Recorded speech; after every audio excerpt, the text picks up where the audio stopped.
McIntyre. Here. All right, we have two items on the agenda. The first one is regarding the sheriff's budget. We have sort of a couple things within that to look at. So let's start with the kitchen. I see our Jodine is here and our sheriff is here. So let's sort of start on that. And the reason why we're looking at that is because at least for next fiscal year, some of those decisions are going to impact, and we just need to figure out in the budget which direction we're sort of going. And I think there's, as I thought about it a little bit, I think there's sort of a fallback position too that might be a little less time sensitive. And that would just be to put a marker in the sheriff's budget for equipment that may or may not be used, if that's one route. I mean, we could always look at that and say, okay, it's $15,000 or $20,000 for equipment. In the event that we're going to keep our flexibility intact there, then we could do that. But I'm eager to hear from Jodine. I'm eager to hear from our sheriff. And if there's a better way, or maybe perhaps we can come up with a good solution, I'm happy to do so. So the floor is yours. And I don't know who would like to start. I'll start. I'm here first to ask the board, it's my understanding that nobody, the board has not made a decision that they want to go to a centralized kitchen or that they do not want to go to a centralized kitchen. So I am asking today, what information would you want me to provide to you to be able to make a decision as to whether a centralized kitchen, which would be over in the new building, where all the cooking would be done for all the meal sites and possibly the inmates. So what would you need to know to be able to make that decision? It's okay for me to fire away. Yeah. Okay, I'm fairly new to the, I mean, I don't have a lot of information relative around the strategy to go centralized. I conceptually totally agree with it. How many meal sites, and I'll start at the basics because I just don't know and I Yeah. apologize. How many meal sites do we have that we service in Warren County right now? Right now, we have 4 in Lacona, Carlisle, Indianola, and Martinsdale. We did have a 5th one in New Virginia that we shut down the actual cooking, the actual meal site several months ago. I don't know how long ago. But they just, was it last year? They were just serving maybe an average of 6 people a day, and the cost of the meal was too high. We are still delivering. We cook it in Martinsville and we take it to the New Virginia Okay. residents. So in a way, you're not, you're kind of centralizing in 2 locations right now. Well, and we are, well, so we're in the 4 locations, and to have everyone, all the cooks come to a centralized kitchen and do that job, I would still look for and my personal goal is that we would have a place in every community where we would take the meals where they could pick them up or potentially sit together. Mhm. We pay $400 to $440 a month for those sites, even though now no one is coming in to sit down, they still have us pay the full fee to use the kitchen. That could be one of the cost savings Okay. in a centralized kitchen. But it comes with other problems too. How do we get it out to all the meal sites? And which, you know, I have a tentative plan, but I haven't spent a ton of time because I don't even know if this is what you want to do. Yeah, right, you need a little direction. Mhm. Do you have your opinion based on all your experience relative to, do you like this concept of centralization? Yeah. Okay, you do, all right. I think it is, I think it's good for the budget. Good for budgets. Mhm. Okay.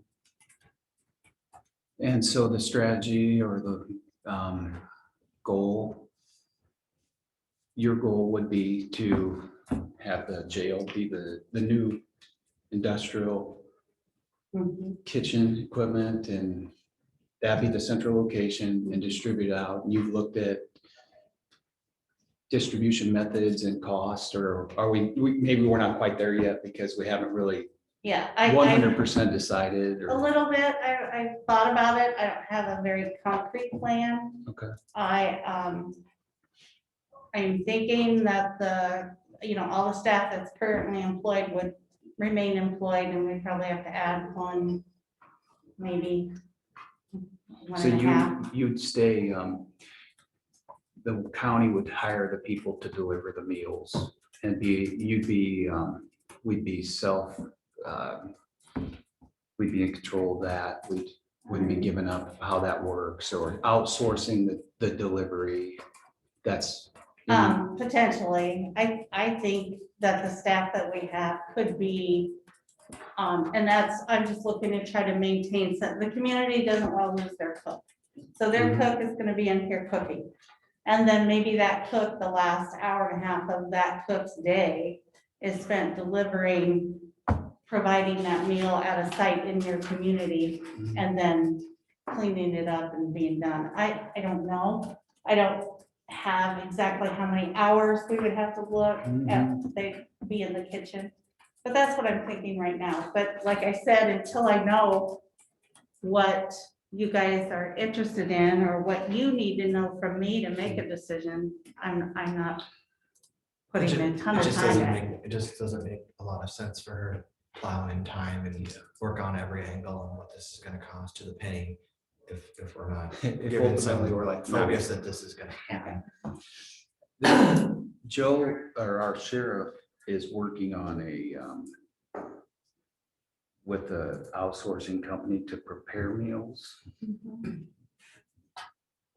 And I don't, Does that relate to what you're doing? Like, if we're outsourcing to prepare meals, what it makes, yeah, but you're saying, no, I don't, I want to have my own people prepare the meal, or our own employees at Warren County prepare the meals. Would it make sense to join efforts from just like an economy of scale standpoint? So the more meals that outsourcing company can do, the less our cost goes down per meal. Mhm. So do you have interest in a joint, like a joint strategy?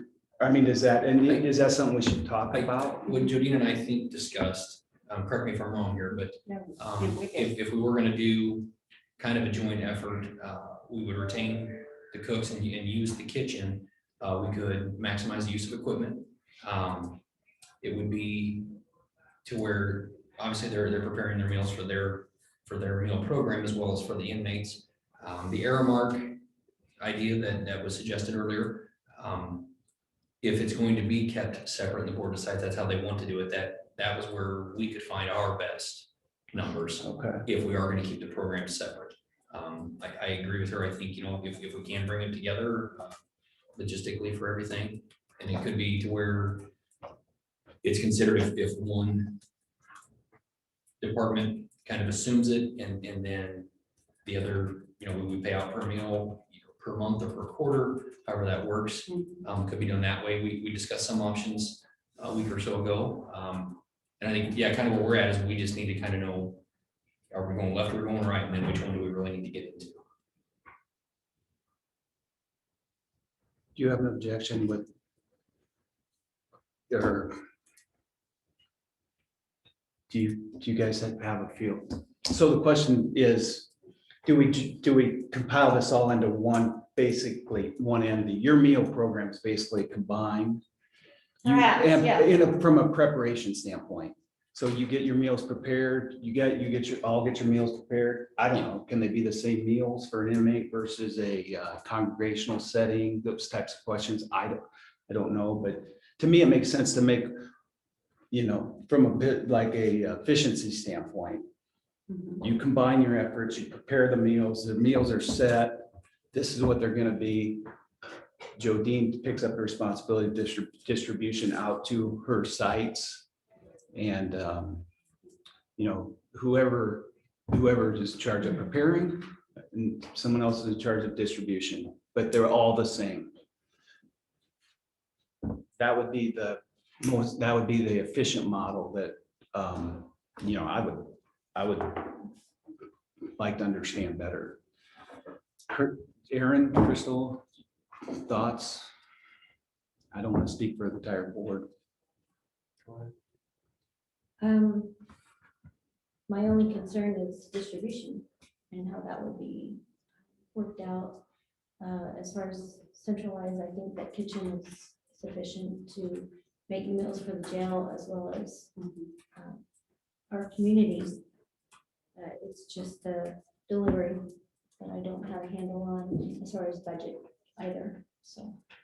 I would like you to get drilled down because to me that, I think it's what it's gonna come down to is gonna be budget. I mean, if it's a huge significant savings to outsource, you know, I mean, that's what it's gonna come down to.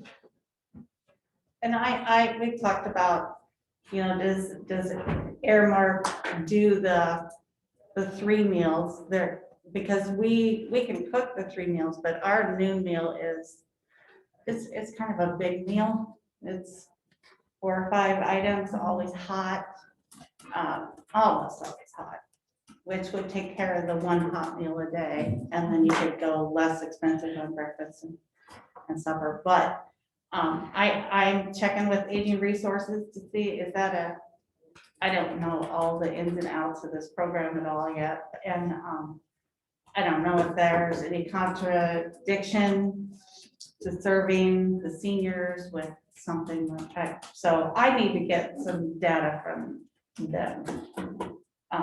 And then I could do some costing. I don't know exactly what it would take.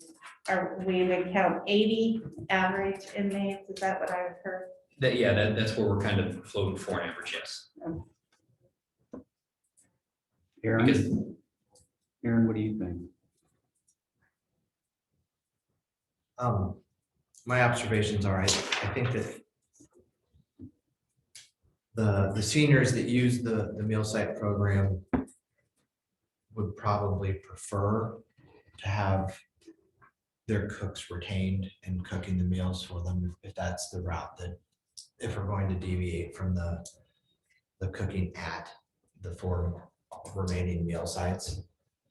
So my question would be, I think that we do need to know the numbers of what it would look like to have Airmark do some or all. But I don't think that they're gonna like that option if it's a outsource all option. That would just be my guess. But that's a tough decision to make without knowing further. But I do think for today's purposes that a centralized meal site, that does make sense. I know that won't make everyone happy, but it seems like it'd be a real duplication of resources to have what would function as a centralized meal site and then continue to operate 4 other meal sites at $1,600 to $1,700 a month just for the meal site. I think it'd be much more efficient to have the meals cooked in some capacity at the centralized location, delivered hot. I think that's important. So logistically, I'm not sure either how that exactly works, except that I would say that between Grubhub, DoorDash, Domino's, it seems like other companies are able to find a solution to get hot food from wherever said hot food is made to the recipient's home. And in reality, it's 4 trips. So, 4 individual deliveries.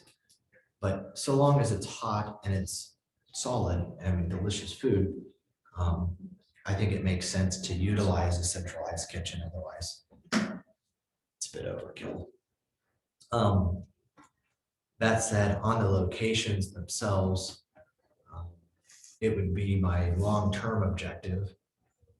Not that I further want to rock that boat, but it'd be my long-term objective to have those numbers reduced where possible. If there's a church or some community center that would be agreeable to host the reception of delivered meals and allow for the eating of the meals, that would be better than paying $1,600 a month or $1,700 a month which turns out to be 20-some thousand dollars a year. Was that 1,700 We don't pay here, so at 20? Yes, it was a little less, but Yeah. $15,000 a year of housing effectively is what we're paying. So in the event that we can deliver hot food, it would be my preference to have that at a church or a community center or something that would maybe work a bit better deal. But I don't know what those contracts look like. I don't know if we've signed.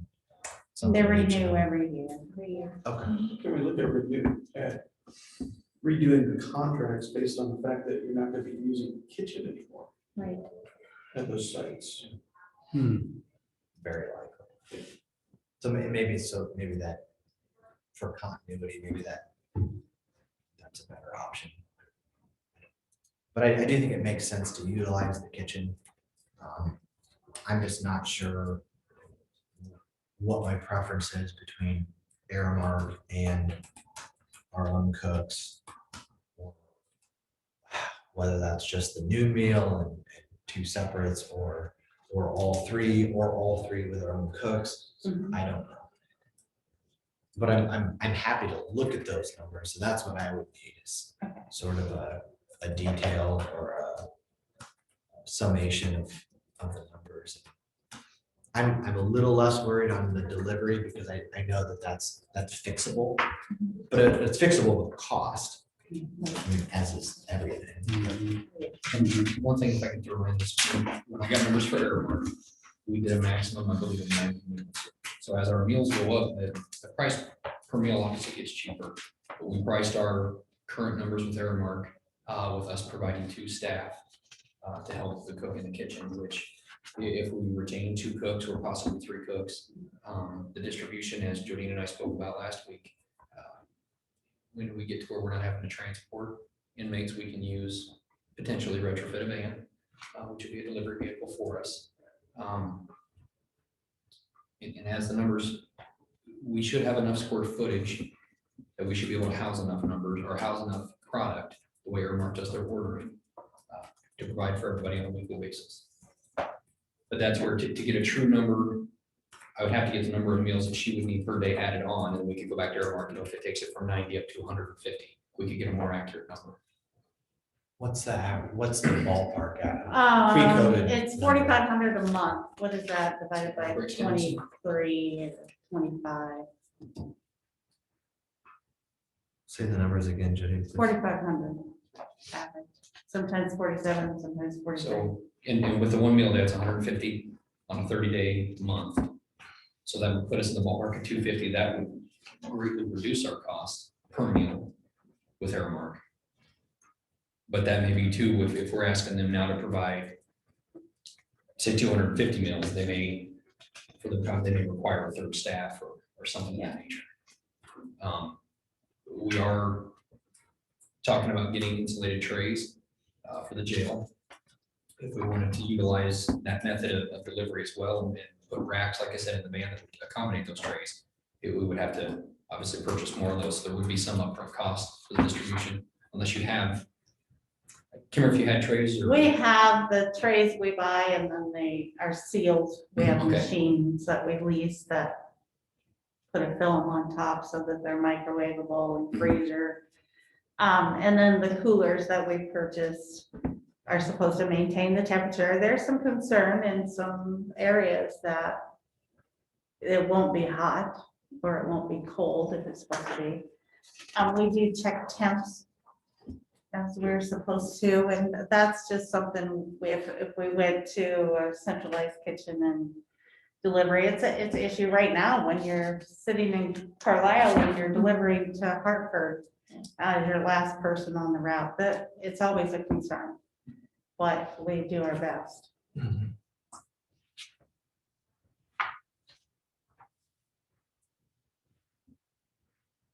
Does the conversation so far give sort of some guidance on the things that we'd need to make that decision?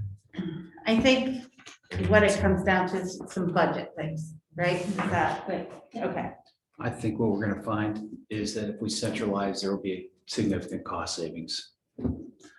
I think that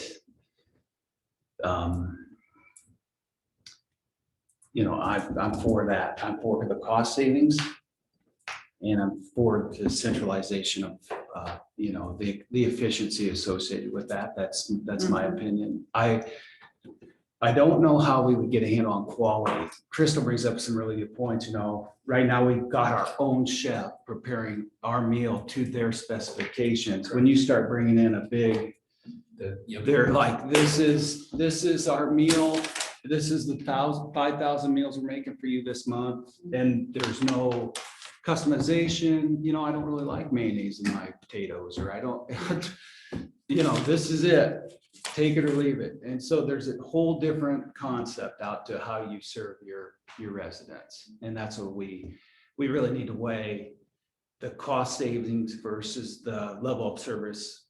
Because we can provide a meal.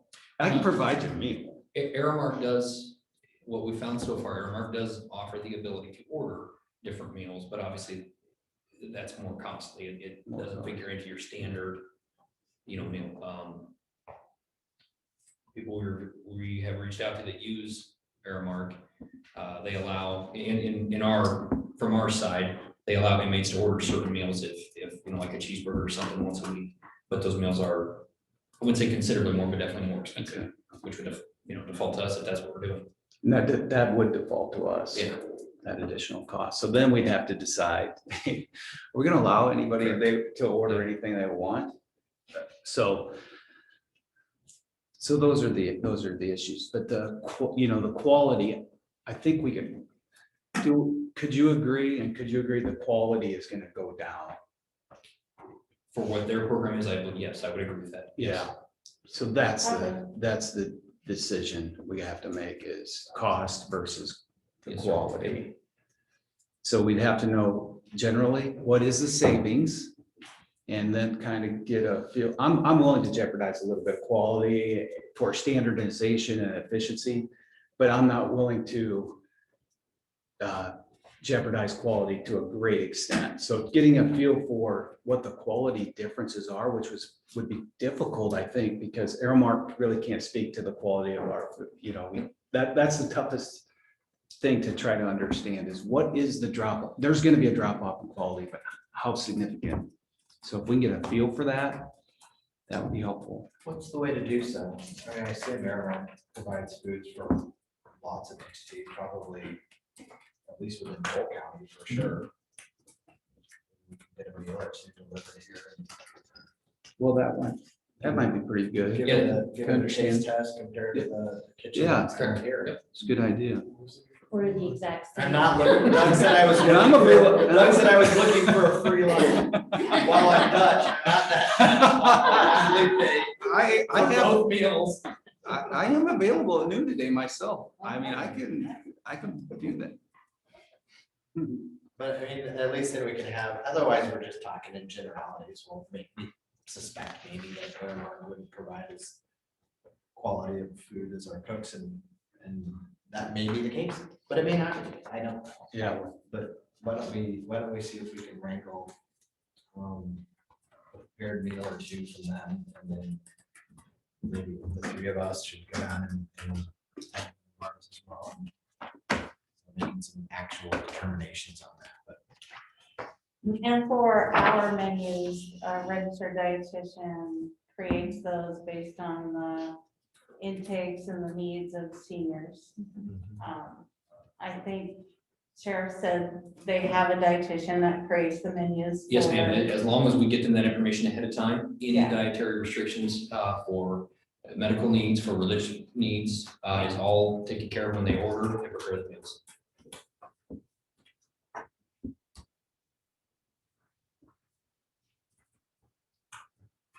What else, Jodine? I think I have a place to start. Do you have a specific person at Aramark that you're working with? Lane is who we're working with currently. And I can get you his email when I get Okay. back to the office later today. All right, that'd be great.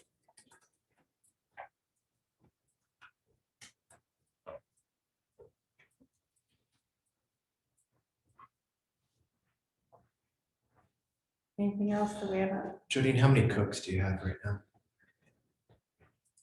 4 and 2 others that are part-time, and then 1 that works a couple hours a day delivery to New Virginia. So that's all the staff. 4 of them are cooks, not all full-time, only 1 actually is full-time. But I think if we were to do 3 meals a day, a couple of them might bump up to full-time rather than go find others. And I don't know. You said 4,500 to 4,700 meals. that you're- 4,500 is our average per month right Per now.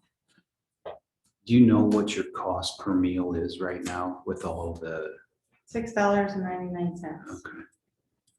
A month ago it was 702, so. You're making headway. 3 cents is great. Must have had cheaper food, huh? Yeah.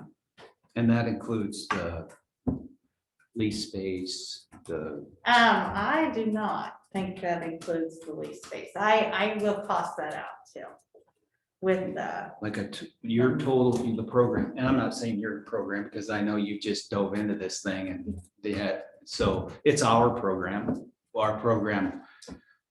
It would be nice to know with the total cost to Yep. provide that meal, with the vehicles, the delivery, the lease space, the food, the chef. okay. Just a number on total cost per meal. Because it's $7, it's just food. Or are you putting in budget for staffing? in That is $7? agent resources number. I believe that is just the food. That could be up It to, seems so. That food. Oh, yeah, but Yeah, you know, we all go to the grocery store, we know. we could be looking at 10, 12 bucks a meal when you add yeah. everything in, and at that point, you know. Rent staff. Yeah. And Airmark gets a considerable price break on their food. I mean, not trying to push it for them, but they do, because if we're buying enough Yeah. food a month for 4,500, they're Yes. buying nationwide Yeah. for Right. And they 10 million. I mean, yeah, it's a big It's difference. a big difference. So, Economy of scale. but regardless, whether we did a centralized or we cook it ourselves, we still have the distribution costs. So That's what that's what we have to compare. I think it's gonna be significant. How many of the meals are distributed to the 4 main meal sites? You're still bringing it to New Virginia, you're just not making it there, right? Yes, but my mileage money is dwindling. So we are gonna change and only deliver 2 or 3 times a week. I can't get anyone from New Virginia community to step up to agree to come to Martinsdale and pick up meals. The restaurant there at one time said we could drop them off there. But we're delivering to all kinds of people because of COVID. They're not homebound people. They're people who wait at home for their meal and then they come on into Walmart and that's okay for now. But that would change. So That's where I was going with this, Jimmy, is I think that at some point, we have to look at everything regarding the meal program, and not to be punitive on it, but you know, there's a difference between delivering 1,500 meals to individually 1,500 homes as a service versus delivering meals to 3 or 5 meal sites where you can come and pick up a meal or work out an arrangement with a church or a volunteer or someone to deliver some meals. But in my mind, where we should land on that is probably somewhere in between home delivery and I think that would be an extreme. That would be an extreme. And I know that we're doing that now with COVID, but I think that in time, I think we have to look at that because you're right, that's adding a lot of cost, miles, time. We're trying to offer, I think you have to go back to the original intent of what is congregate meals, what is fellowship, gathering together, nutrition for a popular demographic in our county that maybe is food insecure. But there's a difference between that and morphing it into will deliver 2 meals to your home every day forever, whether or not you're homebound or not.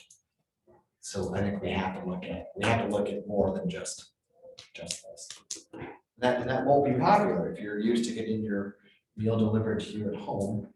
And now we're saying, let's work on it. And I'm happy to help work on it to see if we can get some volunteers or have a church location deliver meals if that, but it can't be 1,000 people all saying, but it's easier for me to have my meal delivered to my house. Well, of course it is. Yeah.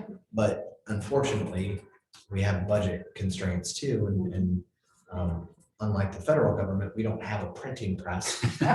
So when we collect and spend resources, that is tax dollars, and someone has to pay for it. So you have to be conscious of the budget. I got a question, I'm just curious. Sure. Do those meals, when they're outsourced, do they have to go through any kind of security before they're delivered to the prisoners? So the way they come in raw materials off of a Martin truck or a Cisco truck, or a food service vendor. They come in, everything's made from scratch. As the facilities that we've been to, everything's made from scratch. They have a freezer, a cooler, and a dry goods storage, which we have. The cook comes in and it's everything's set out about a week in advance as far as they know how many, diabetic meals they might need or how many certain types of meals they may need. And everything is made that morning for like your hot meal. And then in strictly from a jail setting, because that's all we have to, we're not toward something where they run, two programs together like we're discussing. Typically they have two staff or 3 staff or inmates, trustees that will come down and help. Once the chef makes the meal, they simply put X amount of potatoes on the tray or X amount of bread slices, and then everything is left open. Once the tray is done, it's put into a rack and then it's delivered straight from there to the inmate inside the cell. So, and I would assume, obviously, doing it how we used to do it, I would assume the inmates are checked prior to going in or prior to going out. Utensils should be counted daily, So.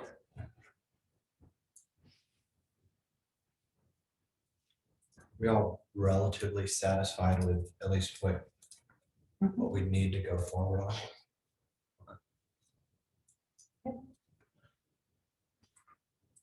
Yeah, there's no point in making assumptions on it. I mean, we can all sort of gather that at $7 plus lease space plus some labor, we're probably under that, but there's more to it than that, I suppose.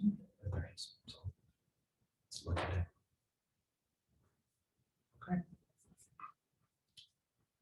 All right, thank you. Shoni, thank you for your time.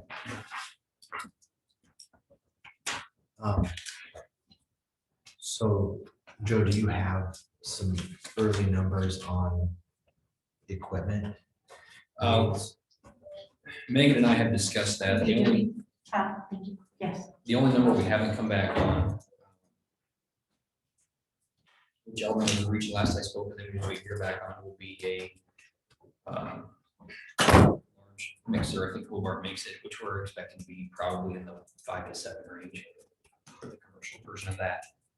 But otherwise, the numbers would be fairly consistent with what we proposed last time.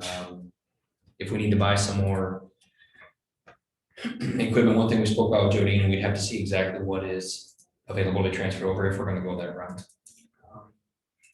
We could theoretically repurpose some. Yes, sir. Yeah.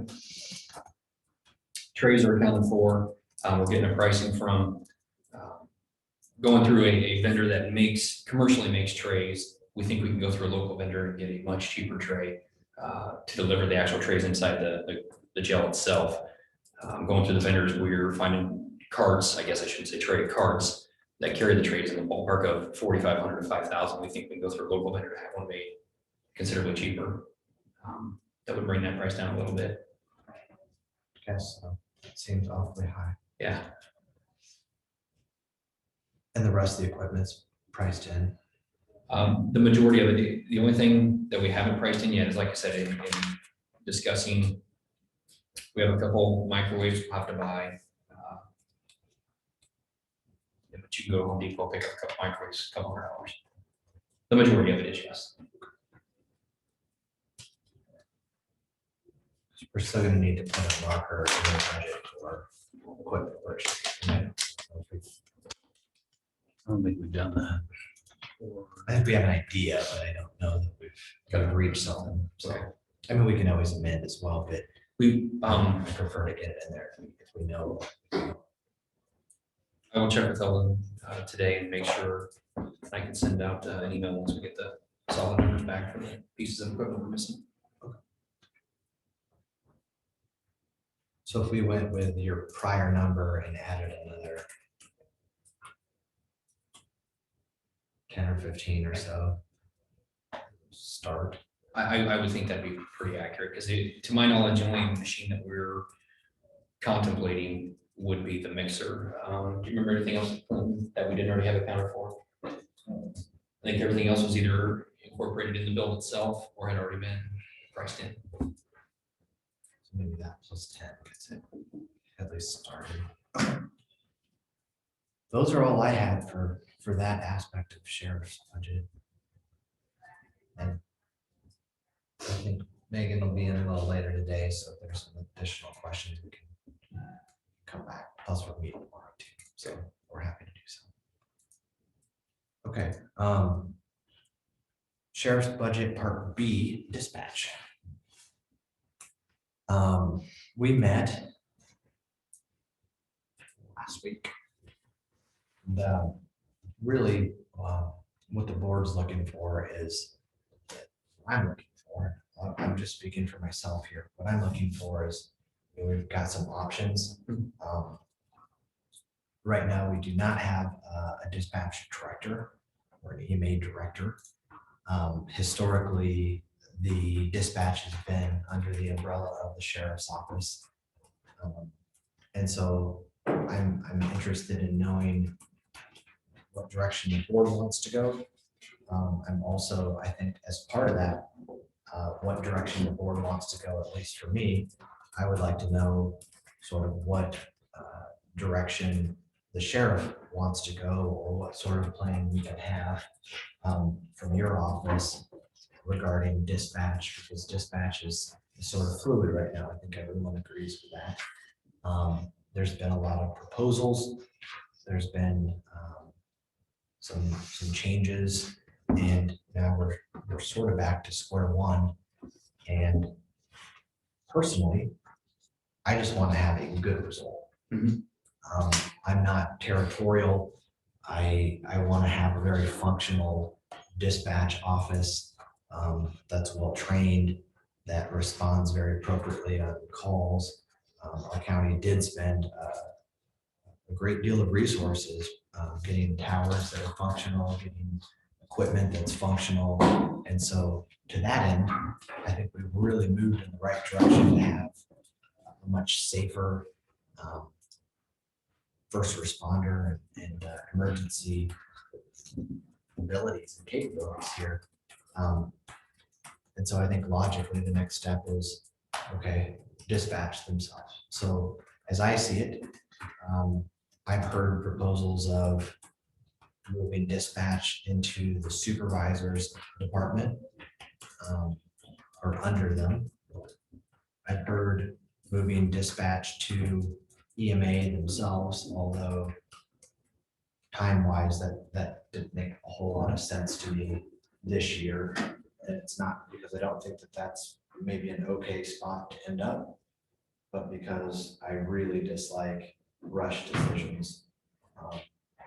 Because anytime you do that, you leave yourself open for unintended consequences, you leave yourself open for problems.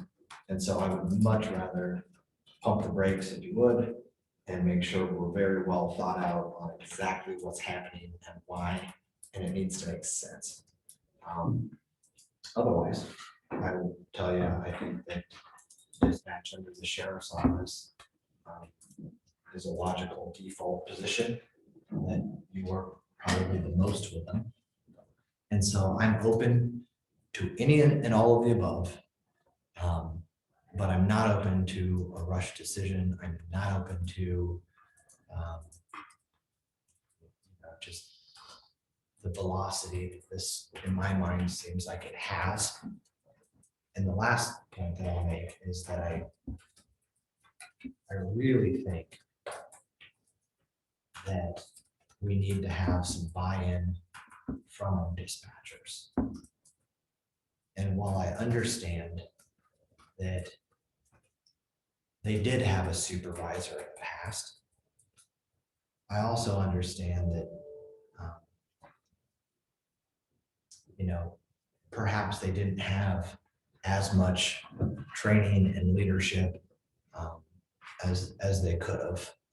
And that's not a knock on the former sheriff. It's not. But it seems like they've been pretty autonomous for a long period of time. So when you have a situation like that, I think any change is going to be scary, different. I don't know, perhaps having a direct, very hands-on individual supervising them might not always be met with, hey, this is exactly what I want, because it's not exactly what they've had. And so I understand that, and it's not a knock on them either. It's the way people are. So I would anticipate some level of concern or maybe even pushback with whatever direction that we go. But I acknowledge that, and that's fine. But I still want to have their involvement in whatever happens to them, because they know their job infinitely better than I know their job. So it seems a little odd that I would be making decisions on someone's, where they should go, which department, what sort of structure they should have, without having their involvement and maybe a broader involvement than just them. So as I thought about it a little bit, and talked with some folks on it a little bit, one of the things that I might like to do would be to get a committee together of, some representation of the supervisors, some representation from dispatch. I think that would be very important to me. And maybe not just one, but maybe 2 or 3. I don't know. They don't have to meet a lot. I'd like to have some involvement from the mayors, of course, but and then beyond the mayors, because I don't think that just the mayors themselves, I don't think any one individual or group is going to have the perfect solution, but I'd like to have some fire. I'd like to have some EMS. I'd like to have just some community people that maybe aren't elected or maybe aren't, don't have a dog in the fight, but maybe I think their opinion matters too, just some average taxpayers. And then I'd like to see a solution. And if that solution is move to EMA next year, okay, I'll hear it out. If it's stay under the sheriff's option, that's fine. I'm okay with wherever. I just want to have a functional, well-run dispatch, and I think we all do. So, one of the things from the sheriff's perspective that I'd like to know is, in the event that dispatch stays, what the plan is, because I think that there's room for improvement in dispatch. I think everyone sort of acknowledges that. And I think we're all probably smart enough to realize that perhaps in time there might be some regionalization, and you want to have a very, very good dispatch, not just because it's important and it saves time on calls or it saves lives, but because in the future, it's somewhat uncertain. So I'd like to know what the sheriff's plan is to consider, as well as I'd like to see a committee as opposed to 1 or 2 or 3 people saying, here's what we're gonna do. I'd like to have a bigger buy-in than that. Those are my thoughts. Good. Well, there is a committee that Okay. was set up. Only thing minus would be the fire.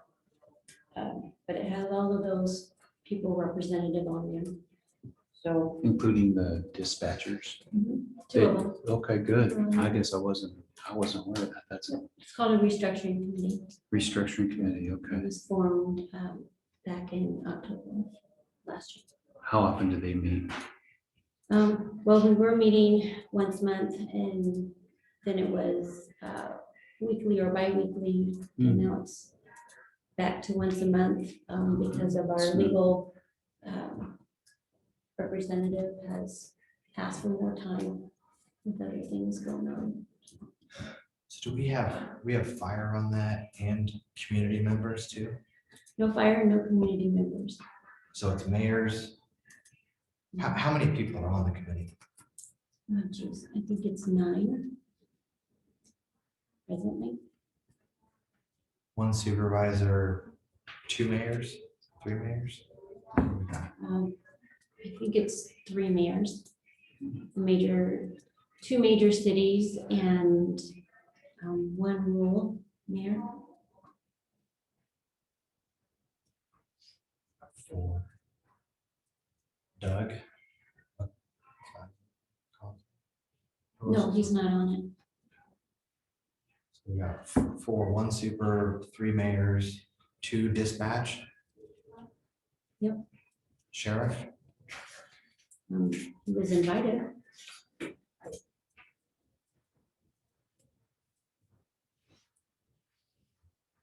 Who am I missing? Megan had been on. She asked if she really was wanted on there. I told her she was, but Okay. All right, so I guess we're in agreement that a committee is a good thing, like that's a good structure. So we can agree on, that's something important going forward. What else, Crystal, relative to what Aaron laid out and your thoughts? well, the problem as I see it, having it under the sheriff isn't about capability, because if Joe could do this, this would be wonderful. But at the next election, should he decide not to run or not win, it's all up in the air again. And what I saw from Norwalk leaving, which happened before me, but as I dived into that, there's no real recourse for a mayor or someone who has a complaint in dispatch if the sheriff does not want to address it. It's, the accountability stops at one person. And so that's the long term. I don't see it staying under the sheriff being the most viable. And that's one of my concerns. One of my biggest is the accountability. And I don't think there's anything that we can do about that with it being directly under the sheriff.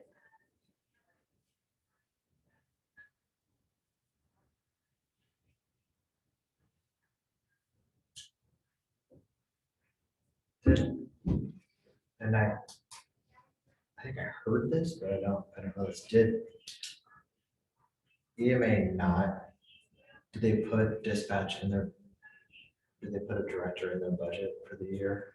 Or did they not? They They did. took that out and they took the maintenance out. They took the 250 on the towers out. Yes. What was the rationale on that? The only thing that I heard was from Mayor Norwalk, and that is if we're not trusted to go forward with this, I don't see why it should be in our budget. So I'd have to go back and listen again, but that was my gist from the meeting. Which I kind of had a feeling that that would be.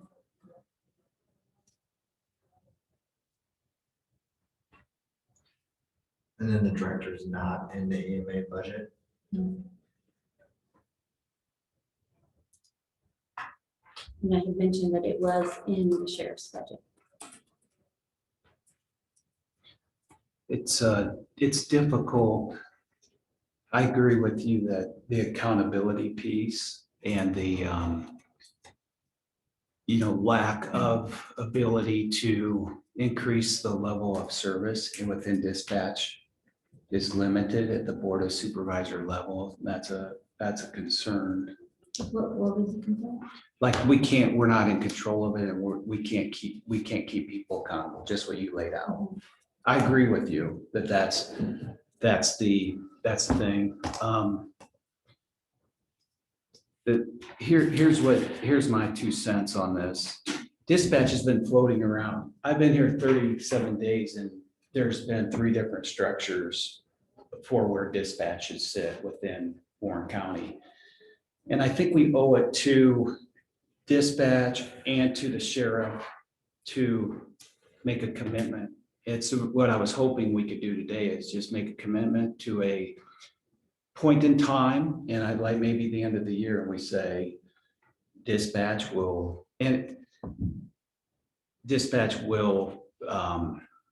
be underneath the sheriff's office until December 31st, 2021. Within that timeframe, we're going to have consistent meetings, scheduled meetings with the committee. Maybe it's the same committee, but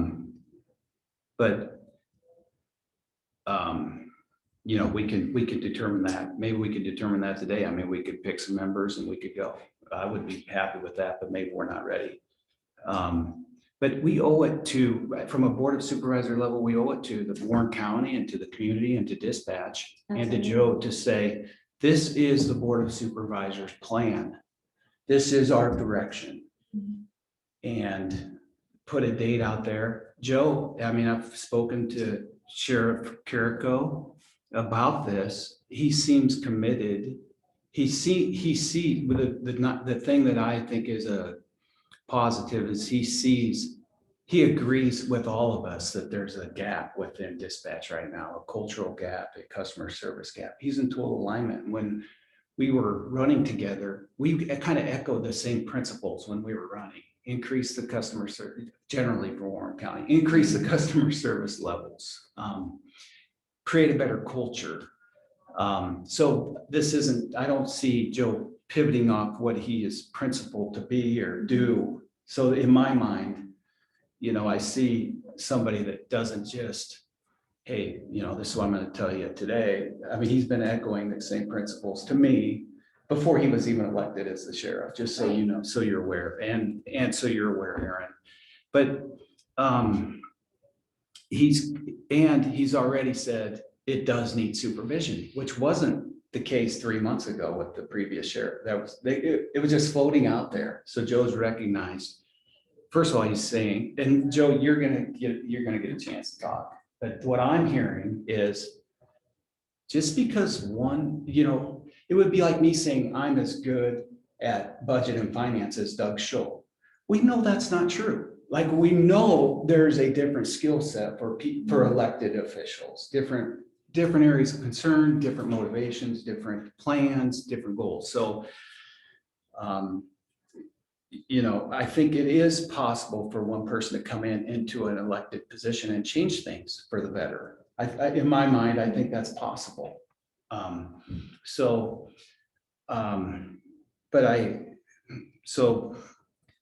I've heard from Joe that he knows this is a need. He's committed to it. He's saying, here's my plan. I'm going to put somebody in charge, which we haven't had. So Well, we I did, think but we don't now. we don't know. Well, I could say Eric is now. So Eric is now. that's, email to the sheriff employees. Oh, I didn't see that. Well, regardless, I would propose that the board gives direction to Warren County, to the dispatch today. Try to say, have some tenets of a structure, a commitment to Joe that he's got, this for a period of time and see how it goes and measure that performance throughout and say, and have through a committee, like, and with the dispatcher's voice coming into that that's imperative. Like how are things going? Let's get a feel for this. And I think developing the long-term EMA goals and plans and vision for EMA. You know, I was looking up the 4 tenets of emergency management, and it doesn't talk about this, you know, their preparedness and responsiveness, and maybe that involves dispatch. I don't know, because I'm not an expert in that, but EMA should have a vision. In my world, EMA should say, this is what EMA is going to be 5 years from now. And if their vision is to develop and have the best dispatch, that's their goal, then we should try to make that happen. But it should really come from the top down from EMA.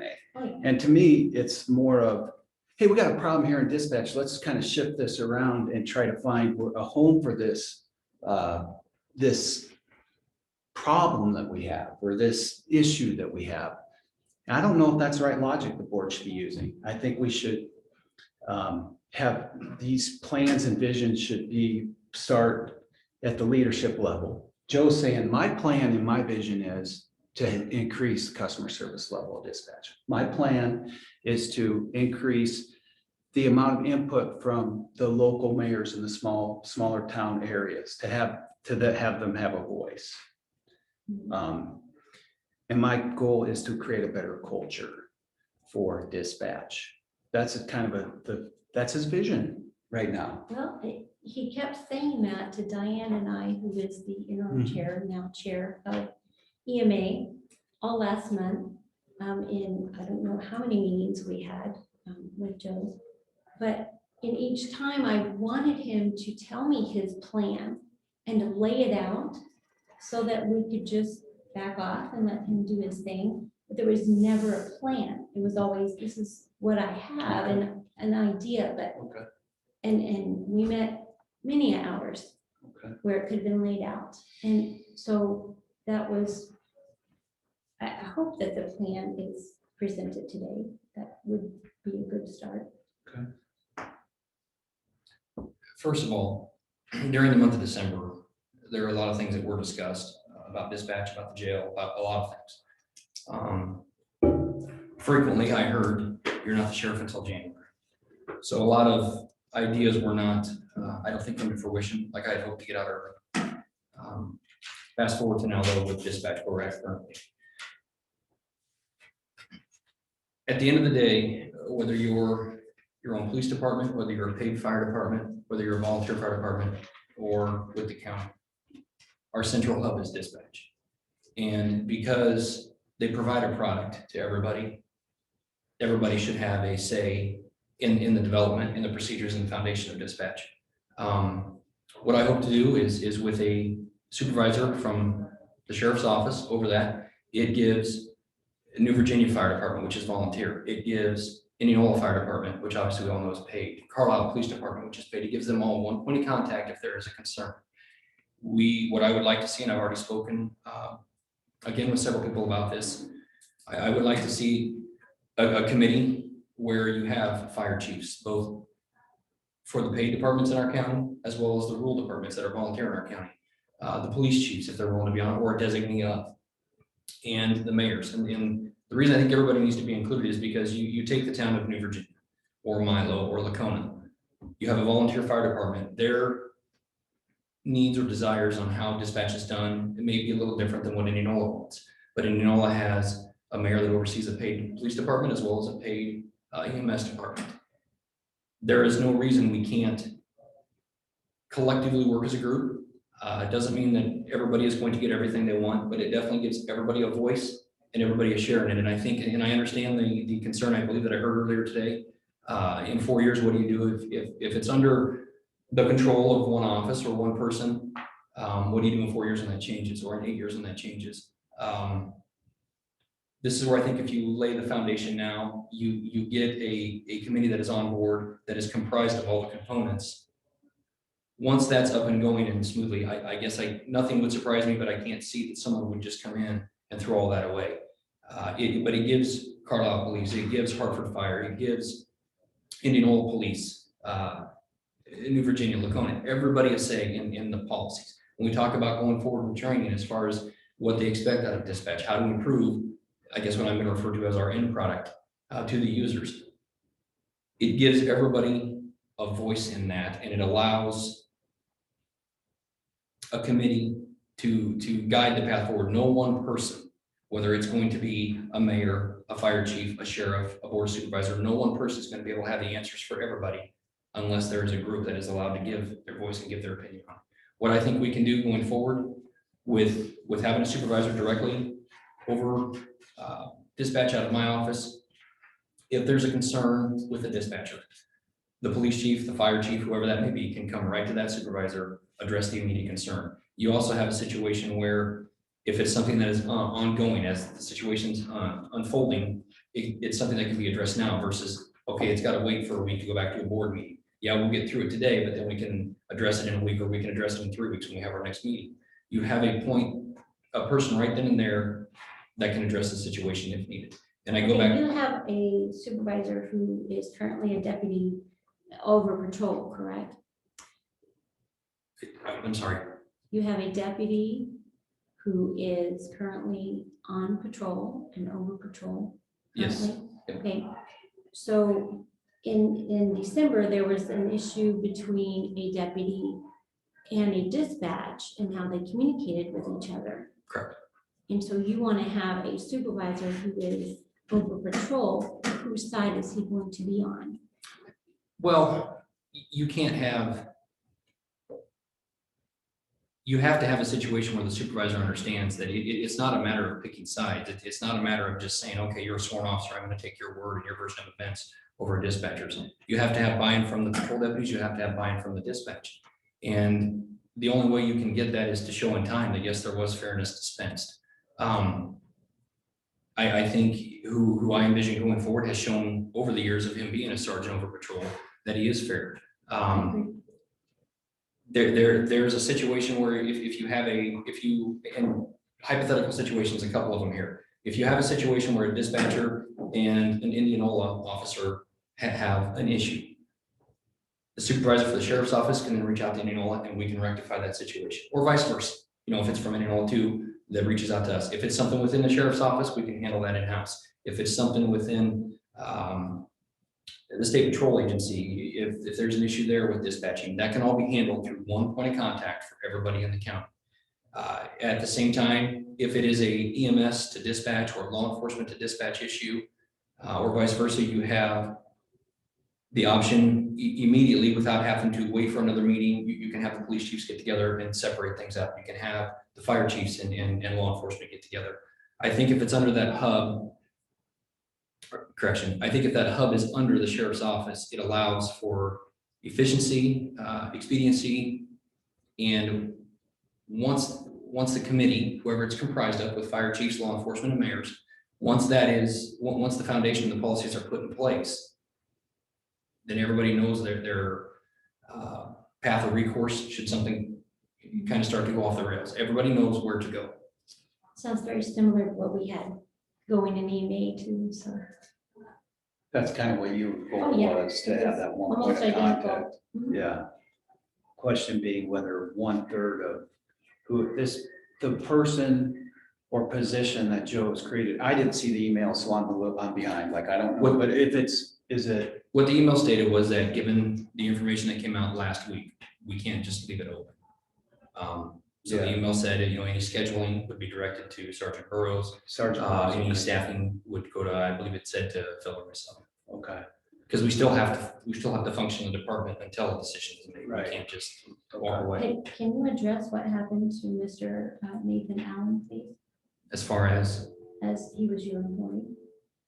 what do you mean, what happened? Why he's gone?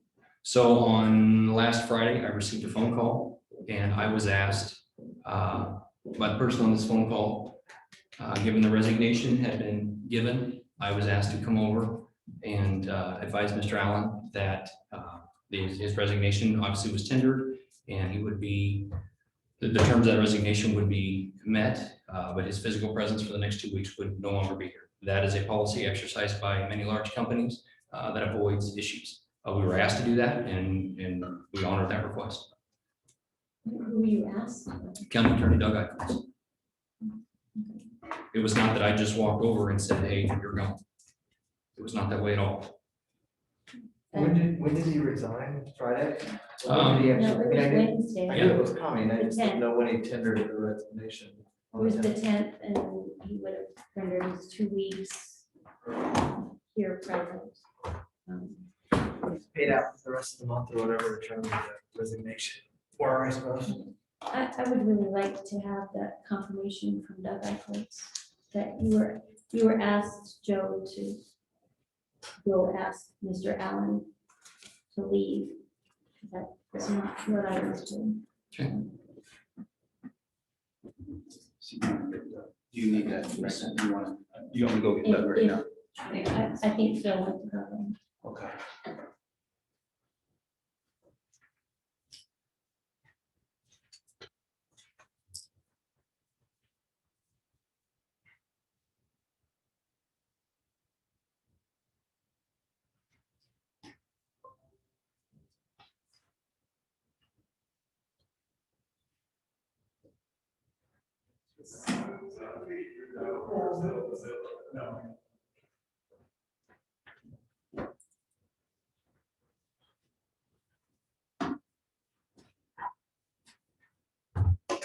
Question was posed on Friday morning, our phone call. We were asked to come over and ask Mr. Allen to leave.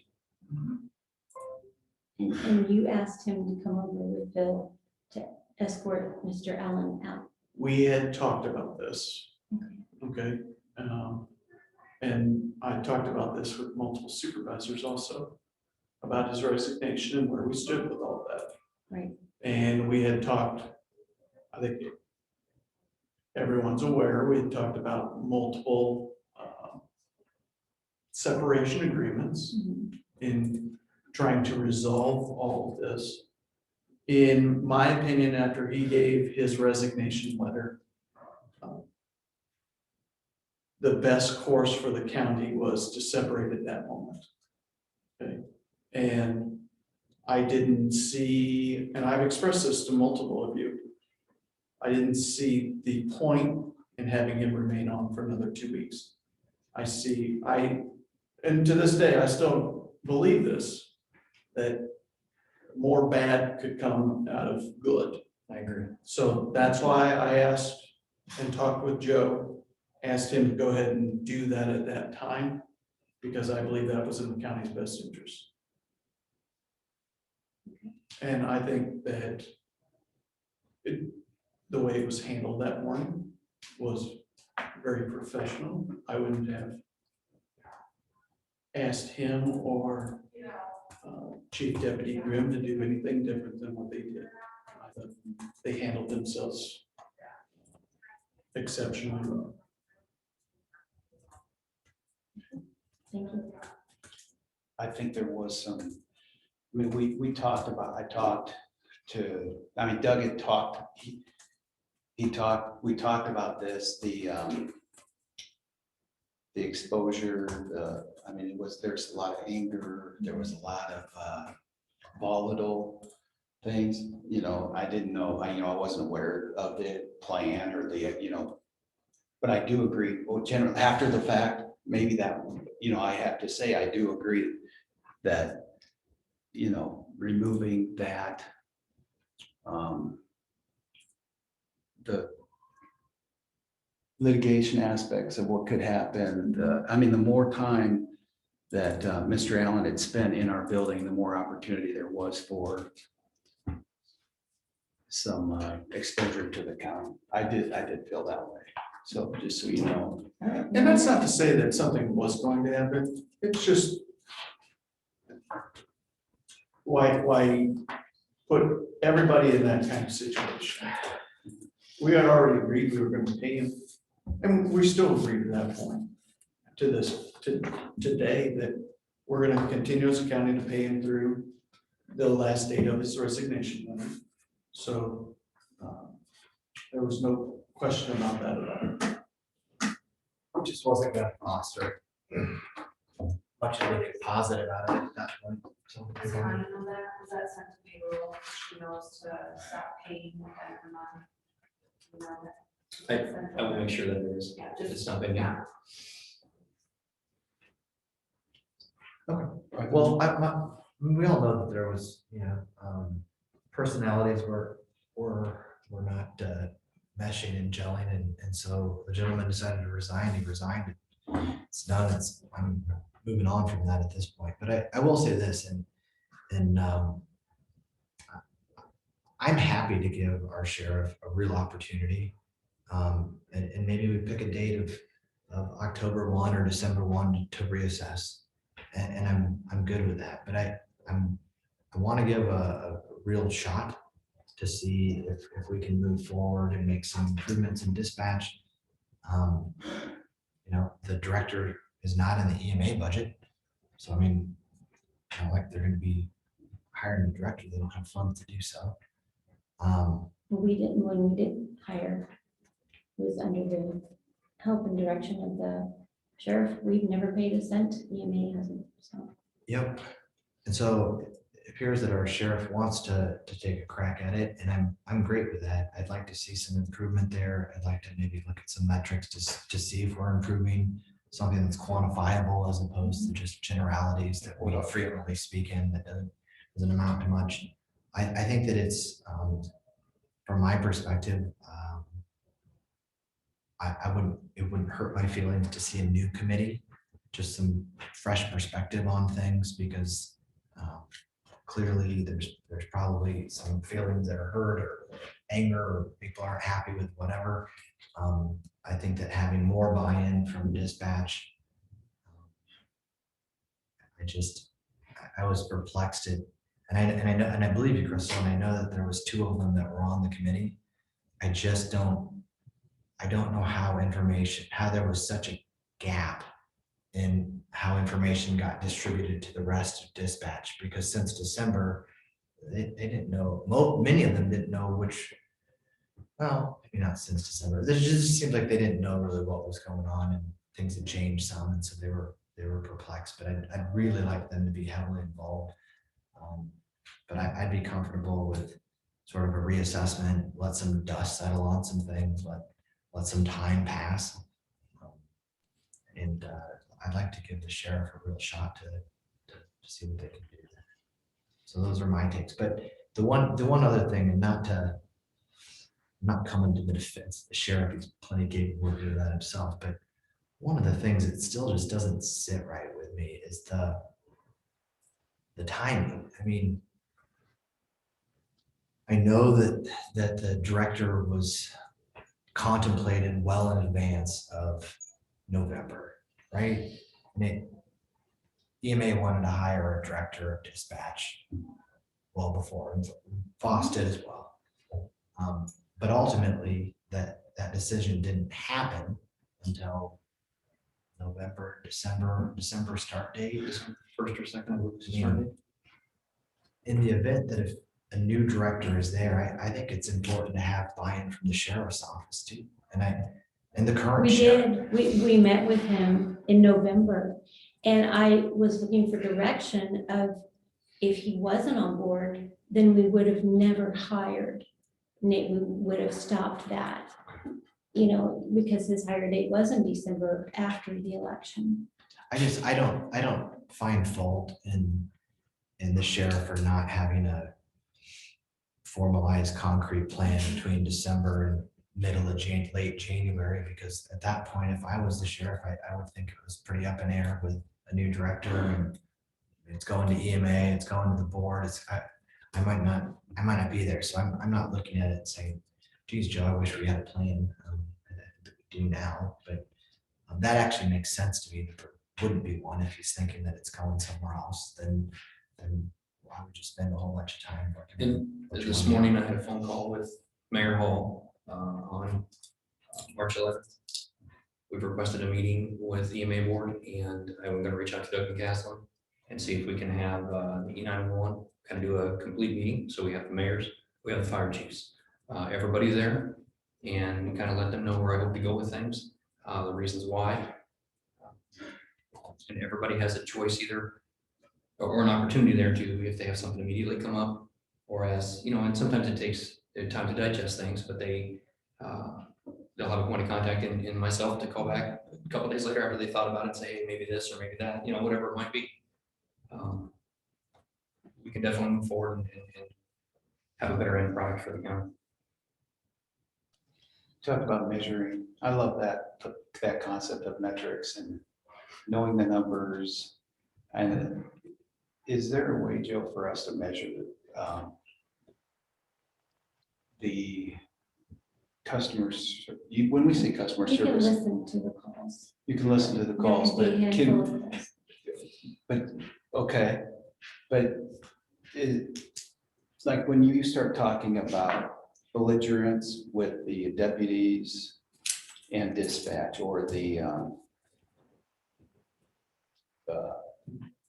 can we record those instances where a dispatcher feels disrespected? I think I mean, is there a way to measure this so we can sit down 3 months from now and say, hey, we're seeing improvement? I don't know if it's the deputy, I don't know if it's belligerent phone calls or records, a dispatcher places a complaint and we track those complaints and we manage those complaints. Those are important. The complaints from the dispatchers are something we need to be aware of. We don't need to be, but we should manage this process when you say metrics, Aaron, I'm all on board with that. And if there's a way to do that, a plan where we know that there's improvement, or we know it comes October 1st and we're not seeing any improvement. Isn't that really what we want to know? Yeah, that's. it's all quantifiable of it. in the aspect of going forward. If one of the parties will speak up, then yes, it's recorded either on a phone line. The main phone lines we use, not every phone line, but the main phone lines we use are recorded, and our radio traffic is recorded. So is it quantifiable in that aspect? Yes, as long as we're made aware to flag the calls and to save them. The only issue I see is we really don't have a test or a base comparison for the previous 6 months because they weren't tracked. At that point, you would just have to reach out to the people involved, whether it be volunteer firefighters or whether it be employees. Do they think those number of occurrences have gone down? Do they think they've gotten better or gotten handled in a better way than before? I mean, that's subjected to their opinion, but at the end of the day, just about everything that goes through that office, not everything, but just about everything that goes to that office is recorded. It's recorded, but not measured.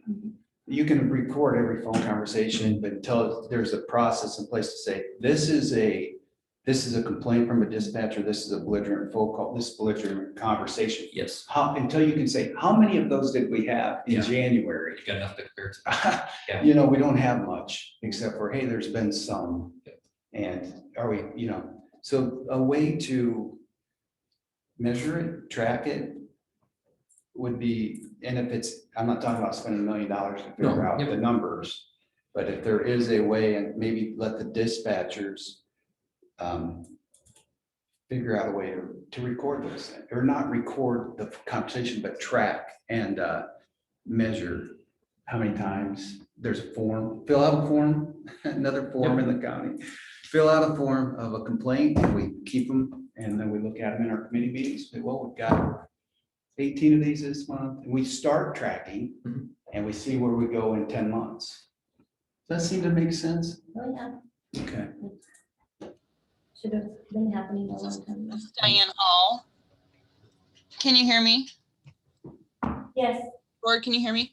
I think that sounds great. I really do like the measuring, because you can't improve anything that you don't measure. So I do really love that idea. But my question is for the board. So we get to this magic date, October 1st, December 31st, whatever that looks like. And there is a plan to move, let's just say move dispatch to EMA.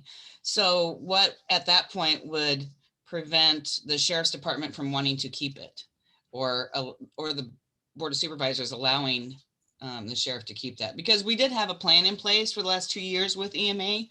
We ran out of time. We couldn't get that 28E agreement set up. And, and then the newly elected sheriff had his vision too. So that's the roadblock we came into. So I'm just trying to figure out how we move forward with this and not run into those same roadblocks. Thank you. Thank you for the question, Diane. Aaron here. one of the benefits of October 1st or even December 1st, although October 1st is probably a better time to reassess than December, is that we don't run into the issue of financing. EMA's budget's due before ours. That was a big reason, one of the reasons that it didn't go earlier is because everything wasn't buttoned up and ready to go. So by October 1st, if that's the route that this board wants to go, then there'll be sufficient and ample time to make sure that's in EMA's budget.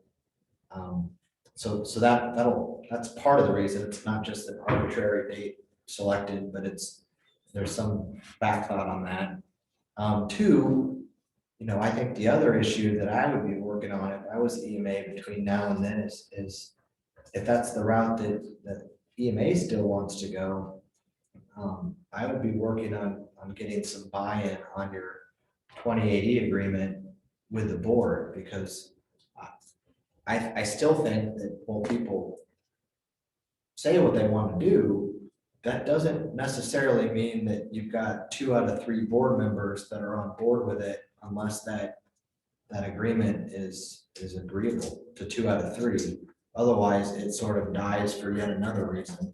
And so, that might be something that I would consider.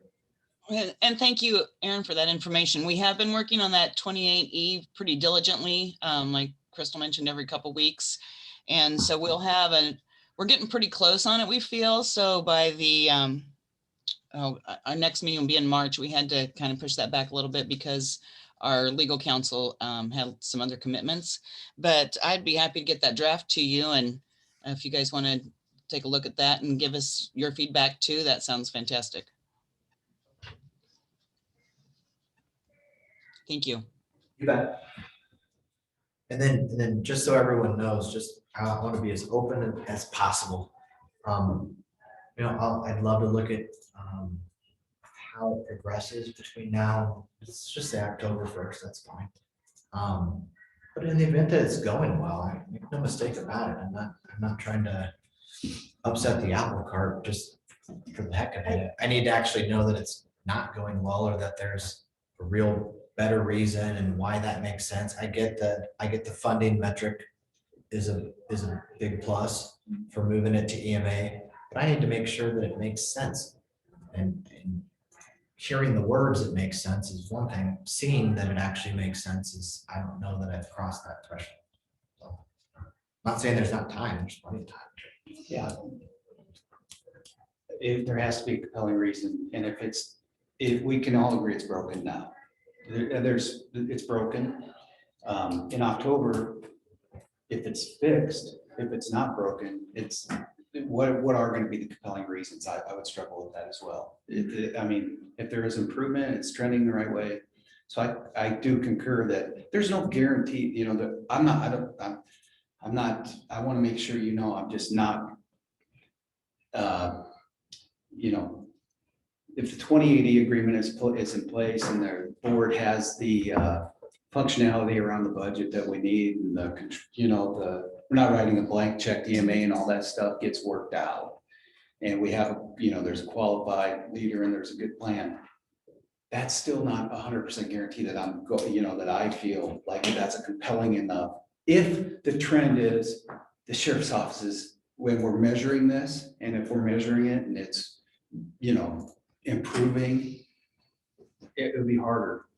I totally, just so everyone knows, I want you to know that too. In my research in all of this, because I've actually been working on this for 4 years, in going to like Blackhawk County, Clinton County, Johnson County, in their younger years, they decided to set up dispatch outside of the sheriff, and in the counties that they weren't as successful.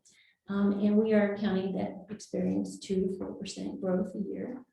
And so I guess my question to the sheriff is, with that growth, how does patrol and jail look, as well as dispatch? Well, obviously, as our call load goes up, the jail is the county overall, more population, the more statistically, the more inmates you're gonna house on a normal basis. Our geographical area that we're gonna cover as a patrol division, as cities expand, is gonna go down, but our number of people within our square miles that we cover is gonna go up, so our call load's gonna go up. And we are gonna have to experience growth. And I understand, as it's been stated here by several people, the benefits of transitioning to EMA. And if that's the county's vision, if that's the end game, then we will absolutely start the process and lay the foundation to get there. And this is where I think too, with what I said earlier, you get the fire chiefs on board, you get the mayors on board. On board is the wrong word. You get a committee that allows them to have a viable say in policies and procedures and the foundation that is put down. That's The how transition it's itself, regardless of whether it comes in 6 months, 10 months, 2 years, the foundation is there. And it makes it easier for everybody going forward. I think what we've lacked in the past is, it is in certain occasions, the accountability aspect of it. When someone comes with a concern and whether it gets addressed but not to their liking, or whether it doesn't get addressed at all, they walk away maybe with a different look on things, and that's what we're hoping to change. And this is off the thing of dispatch, but we had a concern in speaking with some radio programming, and I think with Enola, we've already got one of them solved. It just takes communications. It takes people willing to sit down and talk. And sometimes as information comes out in bits and pieces, decisions change. The outlook changes, and it doesn't mean that any one path is necessarily better for everybody than the other. But at the end of the day, as a group, there are a lot of educated people in this county that we can find a way forward that is best for the county. Certain people are serviced directly by the sheriff's office, certain people by the PD of Enola, certain Norwalk, Carlisle. You guys all know that. At the end of the day, dispatch touches every part of the county. And that is something that I think every part of the county needs to have a say in, and they need to have something that they believe is a substantial say, something that they know, okay, this is what we need to see, and we will work towards that. We can't accommodate everything for everybody, and I think everybody gets that. But at the end of the day, everybody can have a say in the path forward the dispatch goes. That's beautiful. What's your first step in dispatch that your supervisor is going to start doing that will be a different direction? From where we currently sit. So one thing we'll do is we'll reach out to Des Moines and Spokane. Some of this is probably. What is your supervisor going to do with the dispatchers? Going forward, what is the plan? I think we'll set standards. I mean, I think that would be the first thing. Great. We will set the standards of this is acceptable, this is not. That comes down, and that covers a wide range of things, but it comes down to whether we think a call could be handled better, and there may be on certain occasions a need for some retraining or some further training, whether it be a records keeping thing if that starts to become an issue because of how certain departments wish to receive their records. If that's things we can change. I know on occasion, and this has been in some years past, a certain fire department had wished for records to come to them for a certain way. They made it feasible for that to happen. Well, then it was kind of like, okay, well, if we're going to ask that fire department to have buy-in to what we're doing and to have a voice, then we need to make sure that we're addressing what they need. So I guess my first word would be accountability, that we're going to hit the standards, if that's what you're asking. Mm-hmm. Are you going to be able to use what the last director had established going forward? Some of that I would imagine would be beneficial, yeah, because a lot of that is we're not going to reduplicate certain efforts. And I think some of that can be gleaned, absolutely.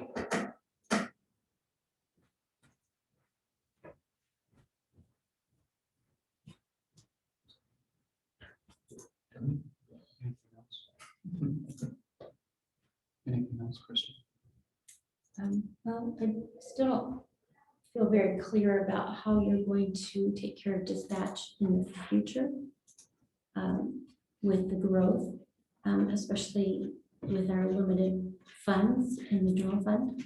So what exactly are you going to do to address overtime? That is our issue right now. So overtime, as I've stated in other meetings, I think right now, it can best be curbed by seeking the employment of on-call dispatchers, which has worked in the past. And as I said it every time, circumstances in people's life change. You may have a 6-month run where you've got 10 people wanting to be on call, and you may have a 4 or 6 month run where you can't get anyone. If the benefits to adding employees, if we want to add 3 dispatchers, that obviously would reduce it, because if somebody calls in sick, if somebody takes vacation, you can do that. But the benefit of adding roughly $210,000 in guaranteed wages to avoid $80,000 in overtime, that's not good math, fiscally speaking. But it is a budgetable number. I mean, it's something that's hard, and this is our numbers that we need. I absolutely think that there is a pool out there for on-call dispatchers, and I think it can be maintained on a regular enough basis that we can reduce the overtime. Time will tell. I could be wrong in that, but it's worked in the past, and given we are at the same junction that we were in the past when it worked, of having just 2 dispatchers at a time on, until we see the growth where we can have 3 dispatchers consistently on, and that is a viable option for dispatch, you are going to have the overtime, because when one is gone, you have to put somebody there. This isn't an 8 to 5 job where we say, okay, hey, this person needs to leave early, and one person can kind of make a run for an hour. We are a 24/7, 365 agency. If somebody's gone, you have to put somebody there. And as, like I said, There was a schedule that we had seen in one of our meetings, a new schedule. Mhm. Maybe you created that, maybe somebody else It created was it. created by the dispatchers. was it the It was 12-hour created- schedule? Yeah, it was 12 hours. So that requires at least the addition of 2 employees. 2 is the more way I understand it, additional yes. full-time employees. And if you Okay. take them, Okay. and somebody here may have a better idea than I do, if you take them at a minimum of roughly with starting wages and assumed benefits, about $70,000 an employee, you're looking at roughly $140,000 for 2. And in all reality, the way that schedule is, you were still, on certain occasions, not going to reduce the overtime as much as is expected. Okay. Because when you're working a 12-hour shift, on a day that you have 2 on, if someone calls in sick, well, your third kind of cushion dispatcher is just opposite that shift on a 12-hour. You can't relieve yourself on a 12-hour after a 12-hour shift. I think it could be tweaked to where you could have essentially, you could have a early group, you could have a late group, and then you could have a middle group. But that would require the 2 new employees to be moved, and basically that schedule potentially could be tweaked to where if you have a dispatcher who kind of runs the middle of the 2 main groups, someone calls in sick or takes vacation, somebody can be adjusted 4 to 6 hours. You can't adjust somebody 12 hours, but they could be adjusted 4 to 6 hours. That would help reduce. There are options, absolutely. But again, if we're going to spend, and I know 80,000 is a large number, but if we're going to spend 80,000 in overtime to run currently That's what we're at, current, that's not projected. if we're going to replace it with $140,000 in wages, there's some offset there. On the flip side of that very statement, if you have somebody, yes, it costs more money, but if you have somebody coming in fresh who hasn't worked that amount of overtime, your quality of dispatching is better. They're not there as many days, they're not there as long. Time away in this profession, whether you're in a squad car or behind a phone and radio, time away is valuable. Trauma happens to them as well. I mean, that's a stressful job. Yes. There are days where people may walk in and go, wow, what are we paying these people to do? But then there may be days where we don't pay them enough for what they do. It is a stressful job. So that needs to be taken into account as well. And that's worth some monetary value, I guess, but that's for the board to assess what that value is. Excellent. What else, Crystal? Questions, if they come up, I kind of will give them Yeah. Okay, so we have a general plan on what we're doing regarding committee.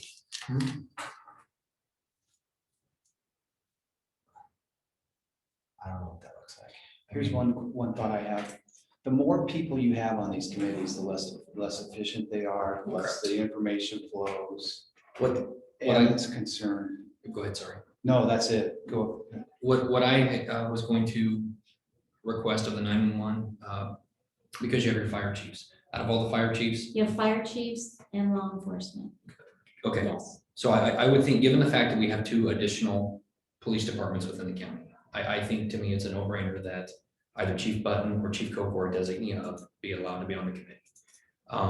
As far as the fire chiefs go, I think they could elect or nominate 3 to 4 people. As far as the mayors, elect or nominate 3 or 4 mayors. Then you have a group, roughly 8 to 12 people, where things, kind of the major things can be hashed out. Those groups can report back to their larger groups. And as we proceed initially, is that going to take some time? Yes, because for a group to talk to a group, that does take time. I get it. Once things are in place, though, any fire chief, any police chief, any mayor, they can reach out to the supervisor over dispatch and say, okay, hey, look, here's what we had kind of set up for a policy and a procedure. This is what happened. We need this addressed. And you have one person there that is able to get a hold of anybody, and especially within the sheriff's office, if it's an employee issue within the sheriff's office, or if it's a dispatcher officer, firefighter, the dispatcher, whatever it is, they can reach out, they can handle that after the foundation is laid. So who has final say on policy over dispatch? I think that would be the board that is comprised.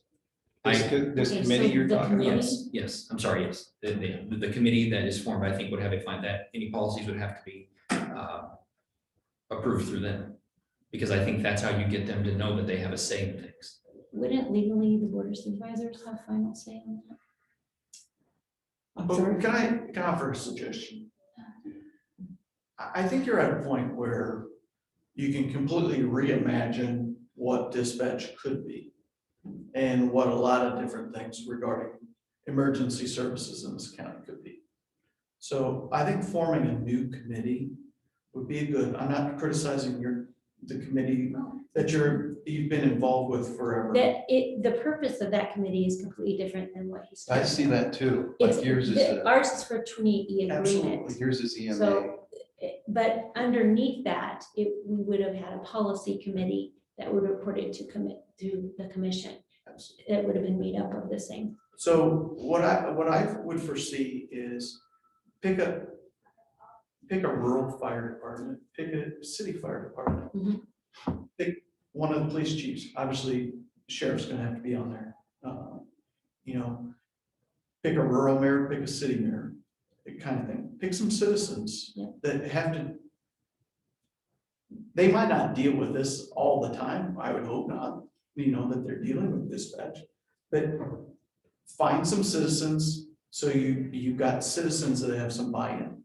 And look at the whole thing. Not get down to the nitty-gritty about what the policies necessarily are, but overall, what's the vision of this committee? Is it's gonna stay with sheriff's office, but there's gonna be some sort of board that kind of advises the sheriff on what it is. Is it going to go to EMA? Is it gonna go to something similar to Westcom?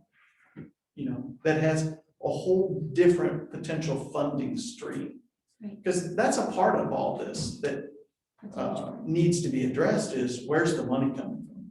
Is it coming from the general fund? Is it coming from user fees? Is it coming from EMA? So those are all things that this committee, as I see it in my mind, should address and it can look at the overall picture of how is dispatch relating to all these different entities. How are these entities interacting with one another? Because I think that's another issue that needs to be addressed.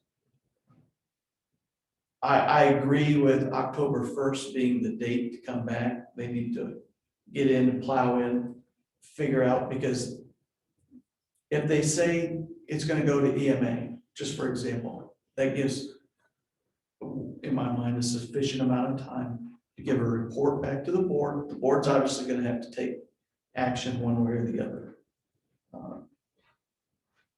If the board says it stays there with these kind of caveats, perfect. If the board says it's going to go to EMA, if it's going to go to a new entity that it creates, whatever that may be, that gives plenty of time as we roll into budgets for the next fiscal year. So that would be how I would suggest that this kind of be ramped up and geared toward. Aaron, does that relate to, one question? Oh, is that Diane? Sorry, go ahead. Darren, go ahead. Go ahead, then I'll jump in. Okay, I think when Aaron said we should have a committee, I think it was specific to the performance of dispatch. Like in that. Well, I think it's part of it, but I think there's more moving parts than just that. That helps me determine where I'd fall on it in 6 months or a year or whatever, but Doug's right, there's a lot bigger stuff. Well, just that maybe helps me make a determination on where I personally think it should go, but I think a policy committee is what I'd like to see. They can look at performance in some capacity, or we can start tracking numbers and they can look at that, but Well, you can have subparts of the big committee, have the big committee, have one part of it who's gonna look at different procedures, have one who's gonna look at the funding stream for all this. And That is one thing that I guess I want to point out. October is a little short-sighted on that, is because certain training programs that require funds, if that's a metric that's going to be used by October, that's out of control for 6 months or 8 months to get something like that implemented. If someone's saying, well, I hope to see this training by this time, well, okay, when you're talking within the same fiscal year, all of a sudden at the end of a budget planning, that's probably a little harder to work in as a metric. Well, you have it 80,000 or 70,000 now at your disposal, because you're not paying for a supervisor, you're using one of your. Something, So you do have some extra money if you want to do some training. yeah, and some training, but I'm talking like whole new programs, because I've heard rumors about a new CAD system, things of that. That would come out of 911, it Okay. wouldn't come out of your budget. Diane, did you have something? Yes, I was just wanting to see what the board wants to do as far as who's going to, I guess, recruit members for this committee. And who would chair it? What do you see for that? Well, I don't know that I'm there on creating this whole new massive committee to look at EMA vision and plan and structure, because I think we already have that I think you have a board that's doing that, correct? Mhm. I mean, We have a committee isn't that the that's- function of your current board? No, not exactly, Okay. but we were looking at everything to consider it, to put it into the 2080. So everything was being, but I don't think that this type of depth is put into it, because once dispatch was transferred to EMA, we would have had a policy committee made up of the members of 911, a member from the commission overseeing that, and then any policy changes that were made would have to be brought to the Okay. commission. So it is different. So it is. So our new committee would have a overarching plan, Yeah, they would have vision, much more in-depth. okay, then that is a critical. I Yeah. totally agree with I do that, too. with that. And you and I talked about this last week, so this isn't anything new. And Okay. I'd be completely on board with it, because I did feel that just having one person making the final decision on, something that affects all of Warren County Mhm. has not worked in the past. And it's nothing against Joe and his abilities, No. it's just but in the absolutely. future, should it change, Okay, we don't have that accountability again. And like, Joel pointed out, what if the next sheriff decides to get rid of that committee, which very well could. So okay, I'm there. to I'm me, there. I am very, I'm on board with this, but I still feel we need to look at the future, Mhm. because the future could change at any election. Yeah. And I want to safeguard dispatch from being thrown out there again and having a foundation pulled out from underneath them. Okay, so to Diane's question, how do we form What's the process? How do we select members? It's a great question and it's something I don't know if we could tackle that here, Aaron, in this meeting and try to get a handle on members. I like how we have an application for our boards and committees. I think we should have an application process again. We already have an application. Just have the respective members want to be a part of this, fill that out. So that way we're not putting it with people with our own agendas. On a committee, we can be more. But we would reach out to like Chief Button, like he's not gonna fill out an application to be on this committee, right? Well, I think certain people who are already in positions. They We want to would- have some say on who gets on, and who Well, gets off, Yeah, or who's. in thinking about this, like someone who is a chief of a major city, fire chief or police chief, out of those three, who would we choose? And going to the rules of the fire chiefs. Is a board member supervisor or a supervisor, you're gonna sit on that? I have no objections to it, but I think with Aaron thinking that I'm tainted one way or the other because of my involvement in this for so many years, I would be open to someone else sitting on there, just so that I don't think that There can be personally, trust. some fresh eyes on it would be bad. I I don't completely think that you're agree. tainted, I just think that, you know, Well, after years on it, and it might make sense to have a fresh set on it if we do have some board representation. So, Well, I would be in support of that.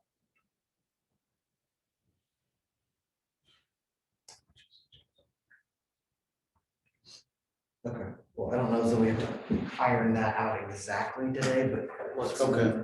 I'm good with that. We can certainly work on that. And I do think that I'd like to have some citizen involvement. So I agree with your application process. I think that makes sense. I don't think that, I don't know what a fire chief would do if we sent them an application. My guess is No, they're but I not. mean, they're not out gonna do of, that. out of those that are already appointed Sure. or have the job position, we would just choose between those. But then, like a citizen. Yeah. Or Mhm. some other And representative. I think it'd be nice to try to get a couple dispatch on there too, so we can send, What about this? Joe had a good idea that he and I were just talking about is have 911 appoint 2 people, have EMA appoint 2 people. And then we know there's gonna be obviously the sheriff and a board member's gonna have to do this. But those big groups, they're already formed together. Yeah. Pick who they want. Hopefully they would pick one big, one small, Same with. Well, we could set that as a requirement. Yeah. That you choose from the rule and the. Absolutely. Cities. So I think we can get there. Okay, I like that. All right, is that it for now? yep, I agree. Thank you. Sure. Thank you for your time. Yes, thank you. Thank you. Thanks, Diane. Now we have a little bit of budget review time. Megan, how are you feeling? Little girl. I've had better starts to my week.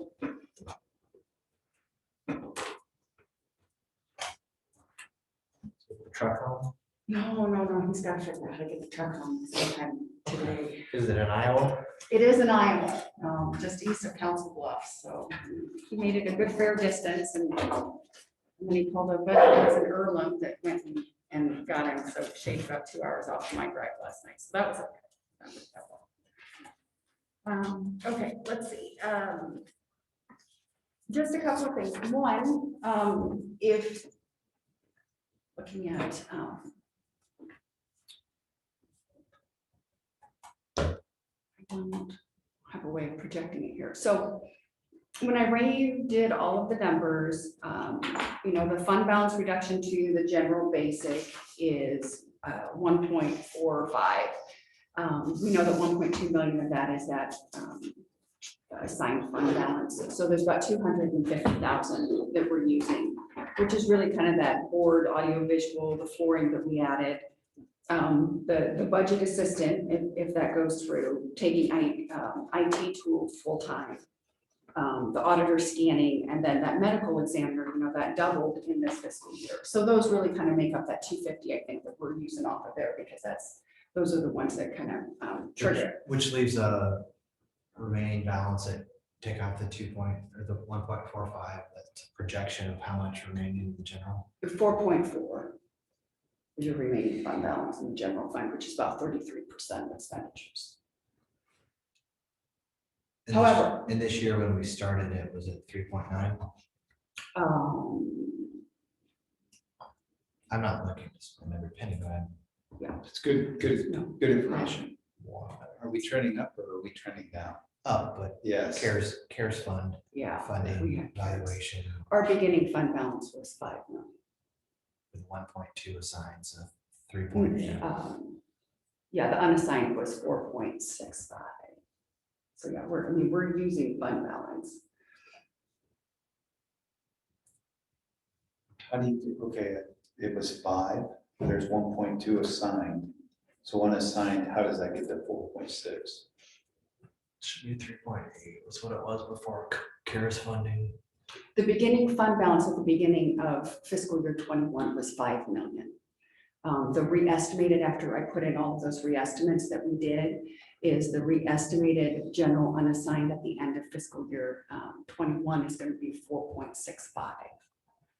That's the those re-estimated numbers based on all of the data that we received during budgets for where people actually think they're coming in. Okay. So we started out at 5 million. General unassigned is going to be 4.65 based on those re-estimates that we received. So you're gaining in, because your full fund balance is going from 5 to 5.8. However, 1.2 of that is assigned, but then you're using fund balance. But what we gained in fiscal year 21 is really equating to what we received in CARES Act funding, because we weren't anticipating it. So in fiscal year 22, you've got 250,000 using of the general fund balance. However, the maintenance on the 911 system, the EMA board did not pass that. So we now need to add that to this budget. So that's an additional $250,000. So I have a call into the bonding attorney on the 911 to see if that falls under the category of that 911 bonding funds. Yeah. Other than that, it'll be general basic to the best of my knowledge. So I'll still explore what avenues can we use for that. But so you're looking at once we add that, it'll be 500,000 off of the general fund. So 4.125. What percentage is that of overall expenditures? Unassigned, if I take off another 250. 30 or 31. 31. 31. So that'll drop that to 31. So I guess the question, having that information, Crystal mentioned you've got that dispatch that's in the sheriff's budget. Do you want to take that out? Are there other places that you're wanting to cut or change based on that new knowledge? Would be my question. Or do you just want to leave it and then just work that 250 into it? The director, the 80 in the sheriff's budget. Right. You have those dollars in the sheriff's budget. It would be. But he did talk about training. So I don't know if he needs that for training. Right. Yeah. I mean, I don't know what that number is though. Well, 10 of it will go to promoting Sergeant Burrows. And so you actually only have 70 left.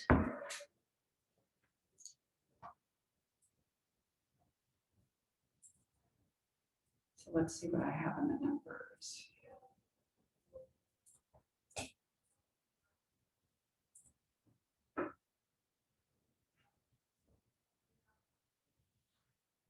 to do.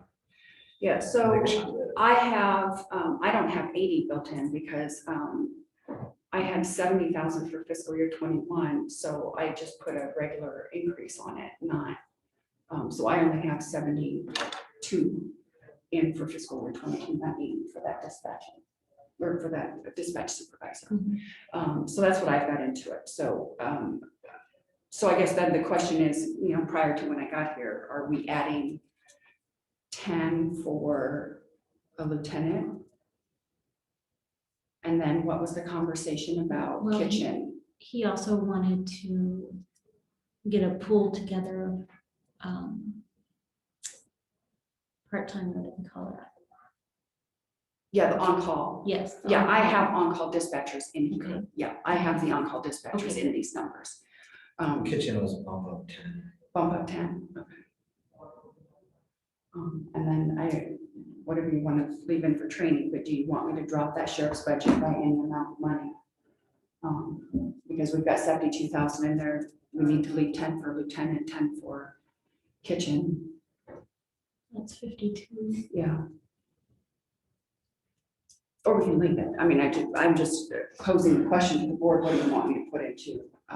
Because I will find that the 250 for that maintenance on it, I assume we will run through the sheriff's budget in the dispatch area.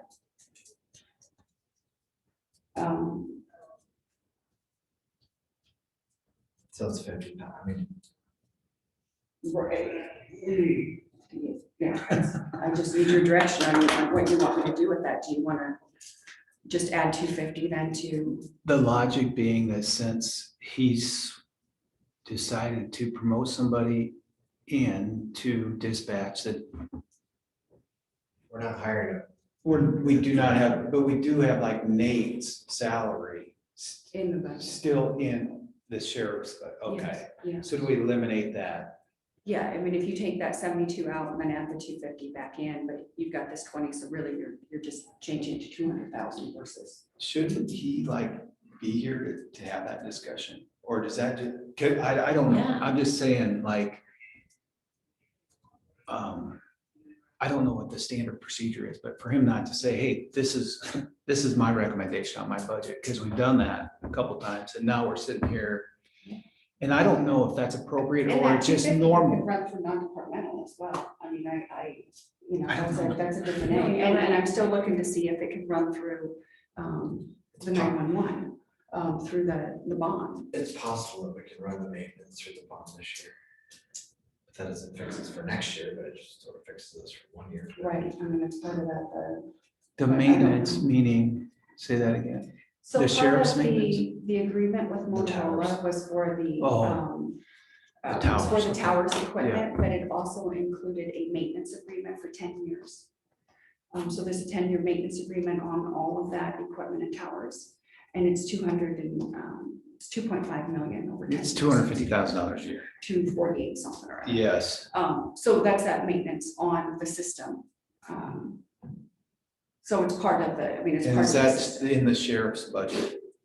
That's our general, That's a capital project. yes. Right now, that's a capital project. I don't have a response from the bond attorney if that's appropriate place to run it.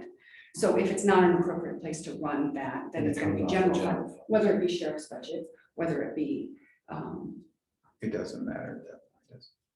Okay, I'm just trying to figure out how that relates to the sheriff's budget, or maybe my mind's a little slow. Okay.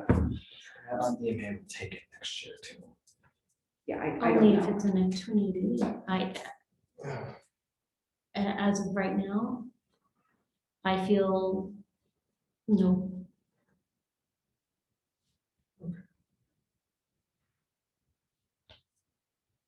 Well, let's see if we can run it through the bond this year. And if we can't, then general fund it, and we have the other option. On the 50, honestly, we can amend it. We could pull it, we could amend it, do whatever you want. It's really not the world's largest decision. I'm sort of indifferent. No, it's not. I just need to know what you want me to put into the budget funds. So I'll pull $52,000 from the budget or 25,000 or leave off 52 in this budget. It doesn't matter. Well, in the budget that Mr. Allen had put in for training, it was like 3,000. So I don't know that he would do any more than that. And he said within this timeframe, so. So how about this? As a compromise, why don't we reduce the budget by 40? That leaves him a flush cushion of 12. That should be sufficient.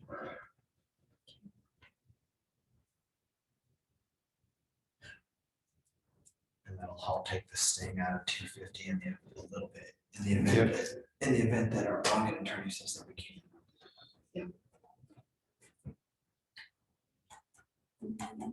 Are you okay with that, Crystal? Yeah. Darren? Yep.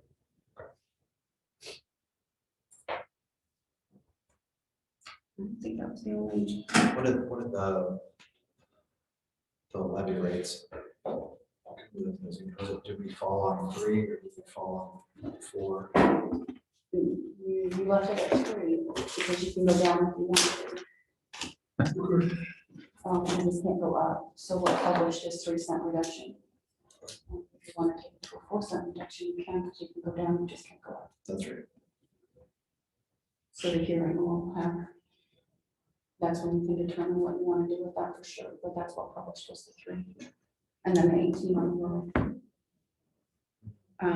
I did get an email, Betsy and I were talking about the mental health.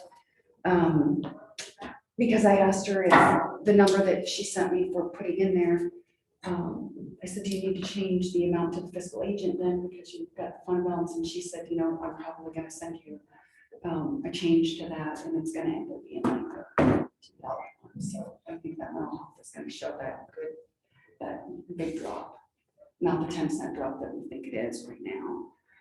So it's gonna be more, how much more? Let me see what she sent me for now. It's good for a year, it's theoretically gonna bounce back. Mhm. Yeah, it's just not gonna stay that. Just like, Yeah. just so like we're at- everything in this business. We're at their levy rate of $22.20. They're gonna likely lower it to $14.75. So I think as a, there's this sort of backwards. I know, let me pull up my tax so I can try. That's a ton, Megan. I think that's where that goes, or maybe that goes back to you. Goes back to me. Okay. Thank you. So was there kind of like conservation? You sent out an email last week about conservation. and I have not sent out any emails. Yeah, Last week about, Yeah, about the 900. I have not sent out any emails yet to the departments. I just got finished putting. no, the you sheets sent an on. email to us, wanting a recommendation on Oh, yeah, conservation. yeah, that one. I haven't sent it to conservation yet, no. Yeah, do we need to talk about that, or I- is this a good time, or do we? Well, yeah, you Yeah. can if you want to. I mean, if you want to talk. I just about it. haven't responded to your email. Yeah. I don't know. Well, I just left it as is then. Oh, you did? Well, yeah. That was gonna be my recommendation too. Yeah, I mean, I assumed that was a confirmation that yes, that's what your intention was. Right, it just covers their payroll, and so all of their other projects will just have to maintain status quo. Right, yeah, that's, I mean, that's what I was confirming, because we didn't look at it from that perspective. It was just the overall number. What are they using as? I'm good with going forward. You're We good have a with shop where to it buy, to build, we have Yeah. really Right. major priorities. Yeah. And conservation is important, but right now it's, Well, it's increased from 850 to 900 this year. yeah, so they do get, well, that covers payroll.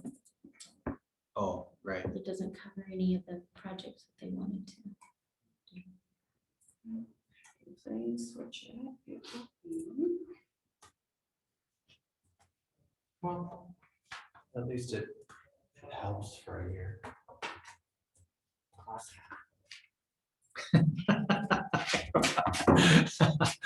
That's not cool. We need a lot of that right now, Aaron. We need some glass half fulls. I've I've got glass half empty next, my next comment. We've got a doozy to discuss. We do. Yeah. Not so much for this budget year, but for next.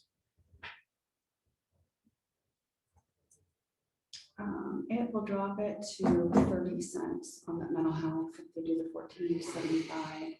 14.75. So whereas we had dropped it from down to 10.45, it'll be Do have a doozy to 30, discuss right now. and the prior was 0.56.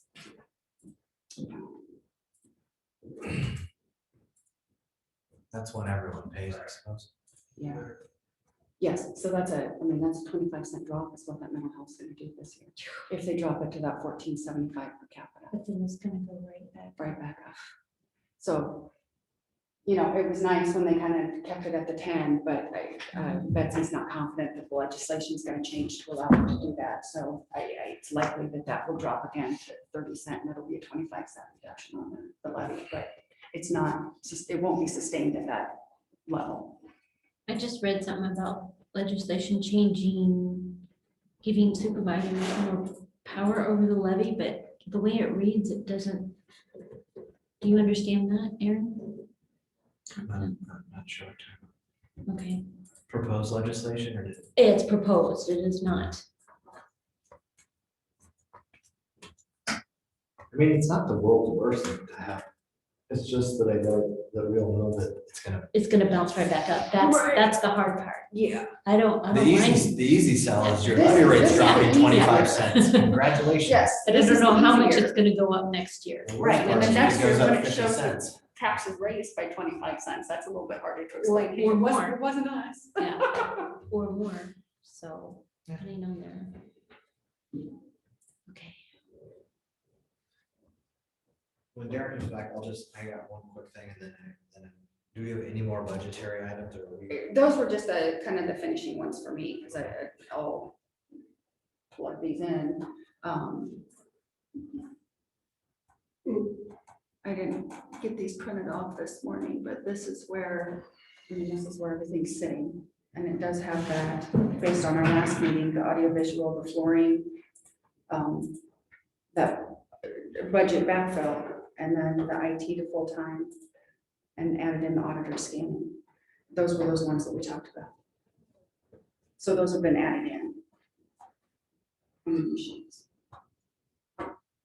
So if everyone's good with those sheets, then I'll send them out to department heads. But this is where the board's sitting on everything. Okay. What this proposed legislation for mental health regional governing board is that this legislation would allow elected officials, which would be county supervisors, to be the only voting members on matters of mental health regional expenditures. I read that. As the only fiduciary members of the governance board, supervisors should have the ultimate authority of how those dollars are spent. Who has voting rights now? Darren? No, I put on the board. Are there other entities that are voting?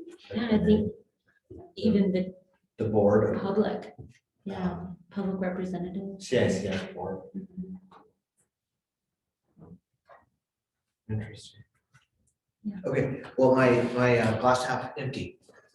So, thank you, Crystal, for last week when I went to the North Warren Fire Department for a trustee meeting.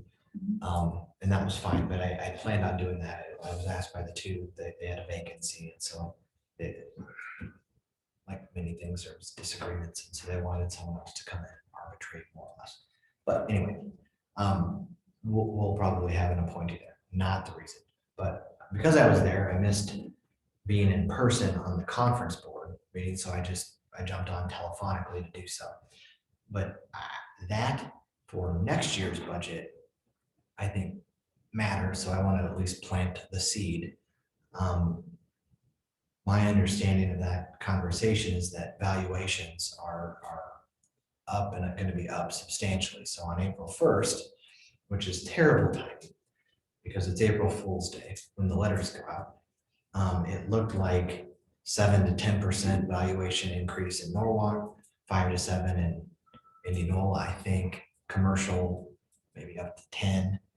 And so it's not a bad thing from a revenue side, because we add valuation all the time when we build new homes and we build new businesses, and after the arrearage of 18 months or a year or 2 years goes by, then that hits the tax rolls unless it's in a TIF district.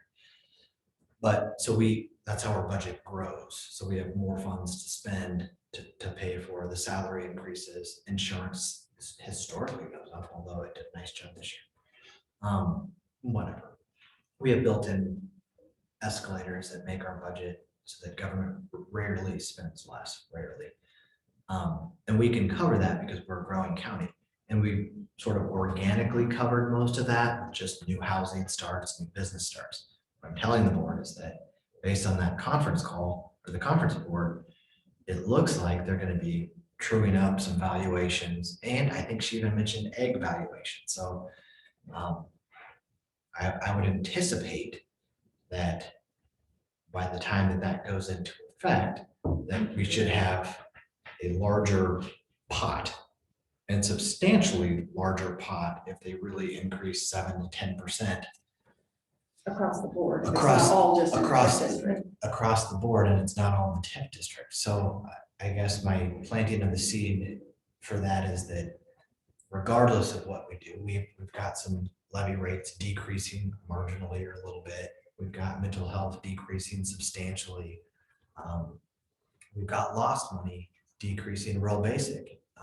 So what I'm telling you is that by itself washes all of that and then some. And so at the end of the day, the effect is going to be, I was used to paying $2,400 for my property taxes, and now it's $2,800, even with decreasing levy rates. So I think the board needs to be somewhat cognizant going forward that we're going to have more funds, resources to spend, true, but we still need to be prudent because there's an opportunity to maybe reduce some more next year so that that sting's not fully felt.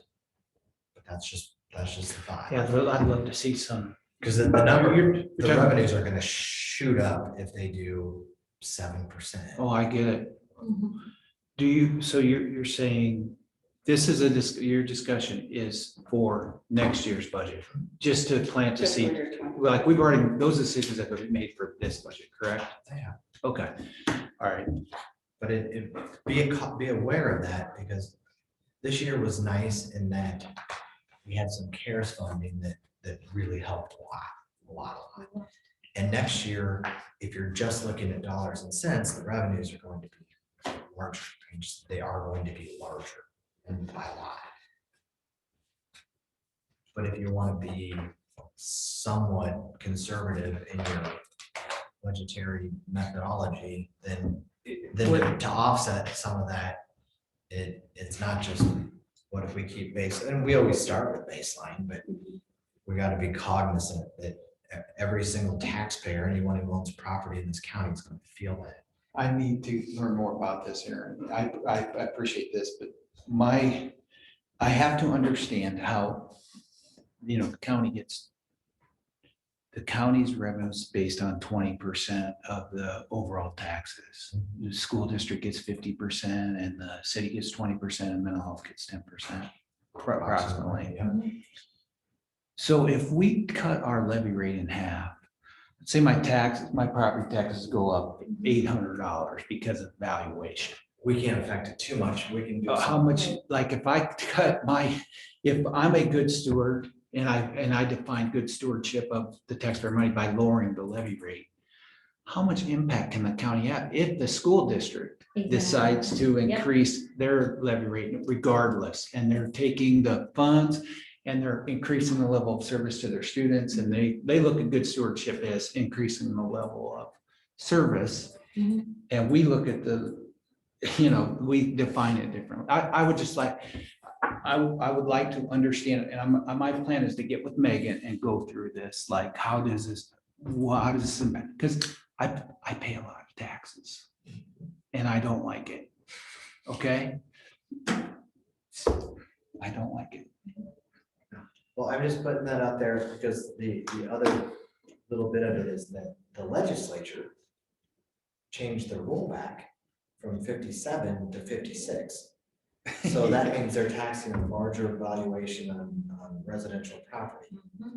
So, and I'm not sure, but I won't speak on the commercial, I just don't know. I know that for residential properties, it went from 57% rollback, so they rolled back 57, if you own a $100,000 home, the first 57,000 of it wasn't being taxed.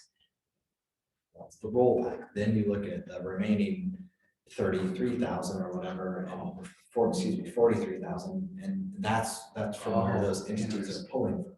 So when they go from 57 to 56, you're just taxing an extra 1% there. Add that with valuation increases. People are gonna feel that, they're gonna feel it. And I know that we can't single-handedly, you're right, because if the school districts takes a different track, if the cities take a different track, I don't control those places. I'm one of three here, I don't control this either, but I have some influence here. I don't have any influence, reasonably at those other decision-making entities, but I would like to at least do our part to try to be prudent with that. Otherwise, you're gonna feel that. They're gonna feel that. Now, in fairness to the assessor, she will be getting, there will be so many additional petitions or when you fight your tax assessment or valuations, A grievance board.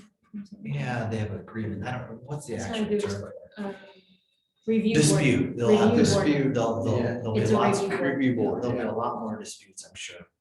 But I'll be right, But some of that is gonna be it's just, she's tied to.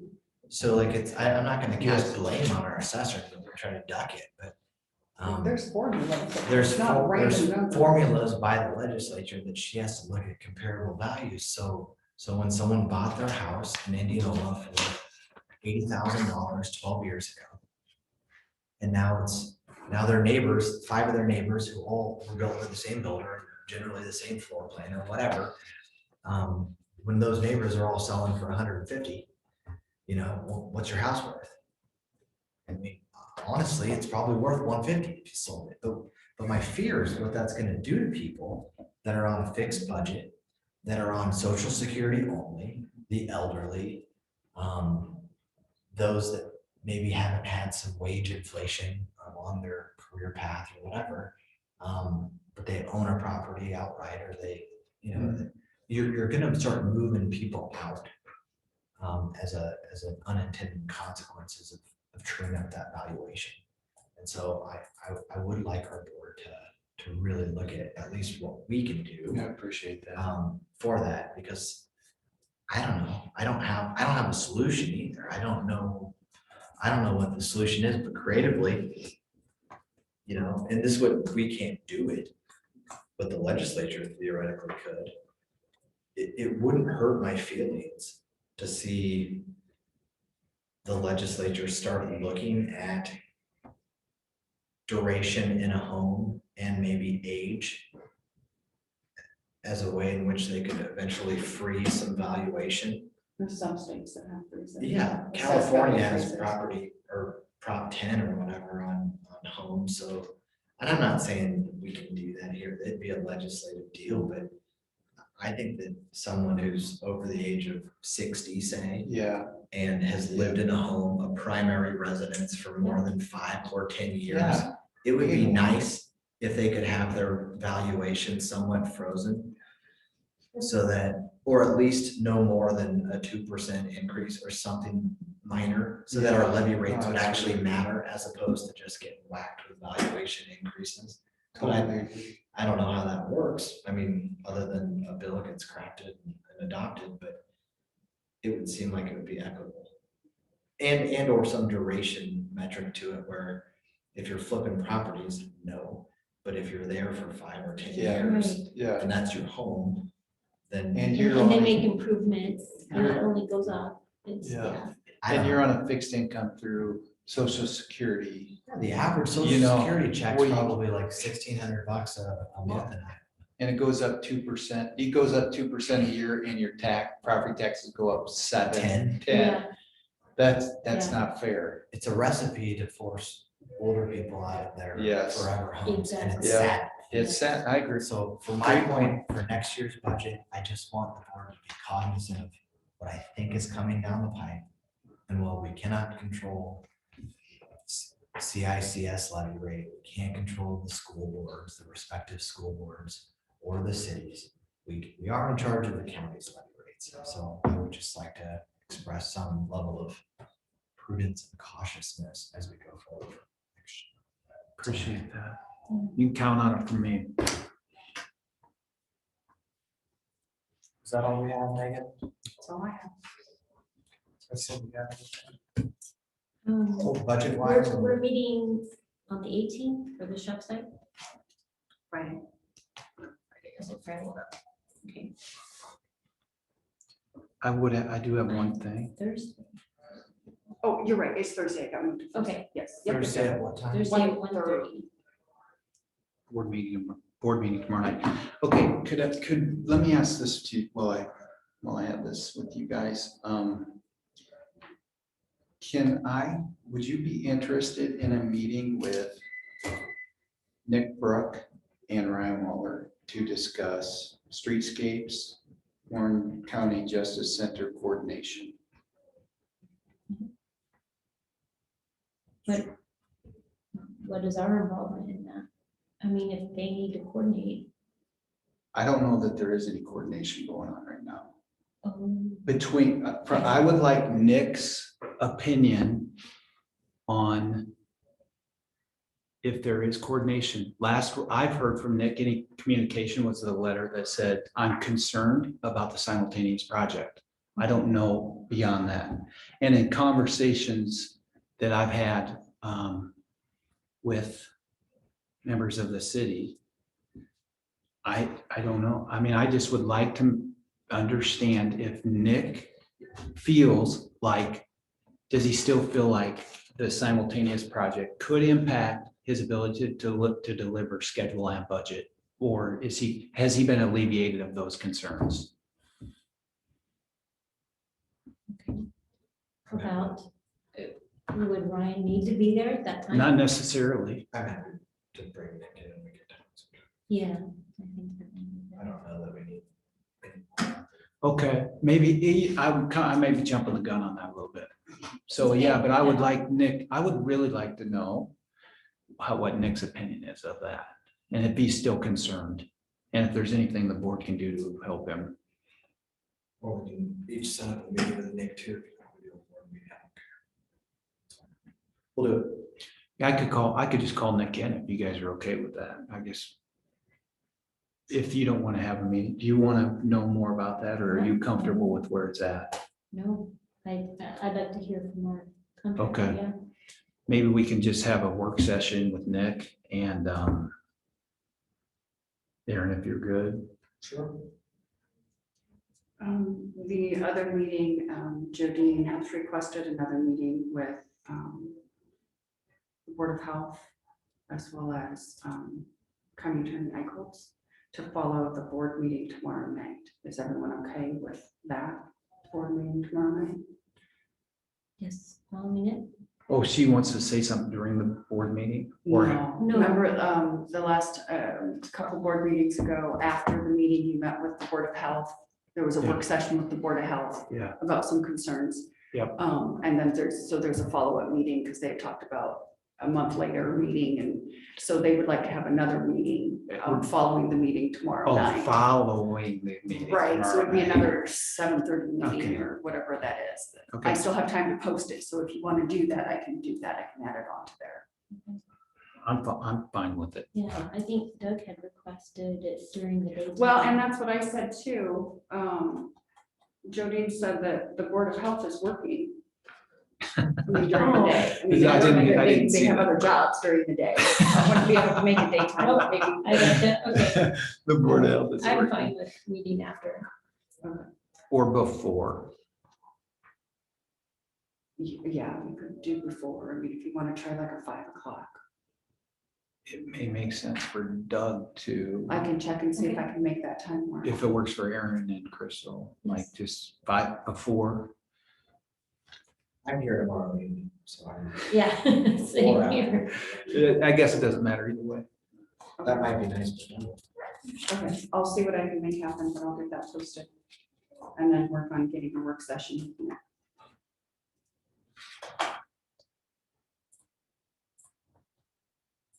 Anything else? Budget related or review budget? What? We have a motion to adjourn? Motion to adjourn. Second. Cook, Aye. Peter, Aye. McIntyre. Aye.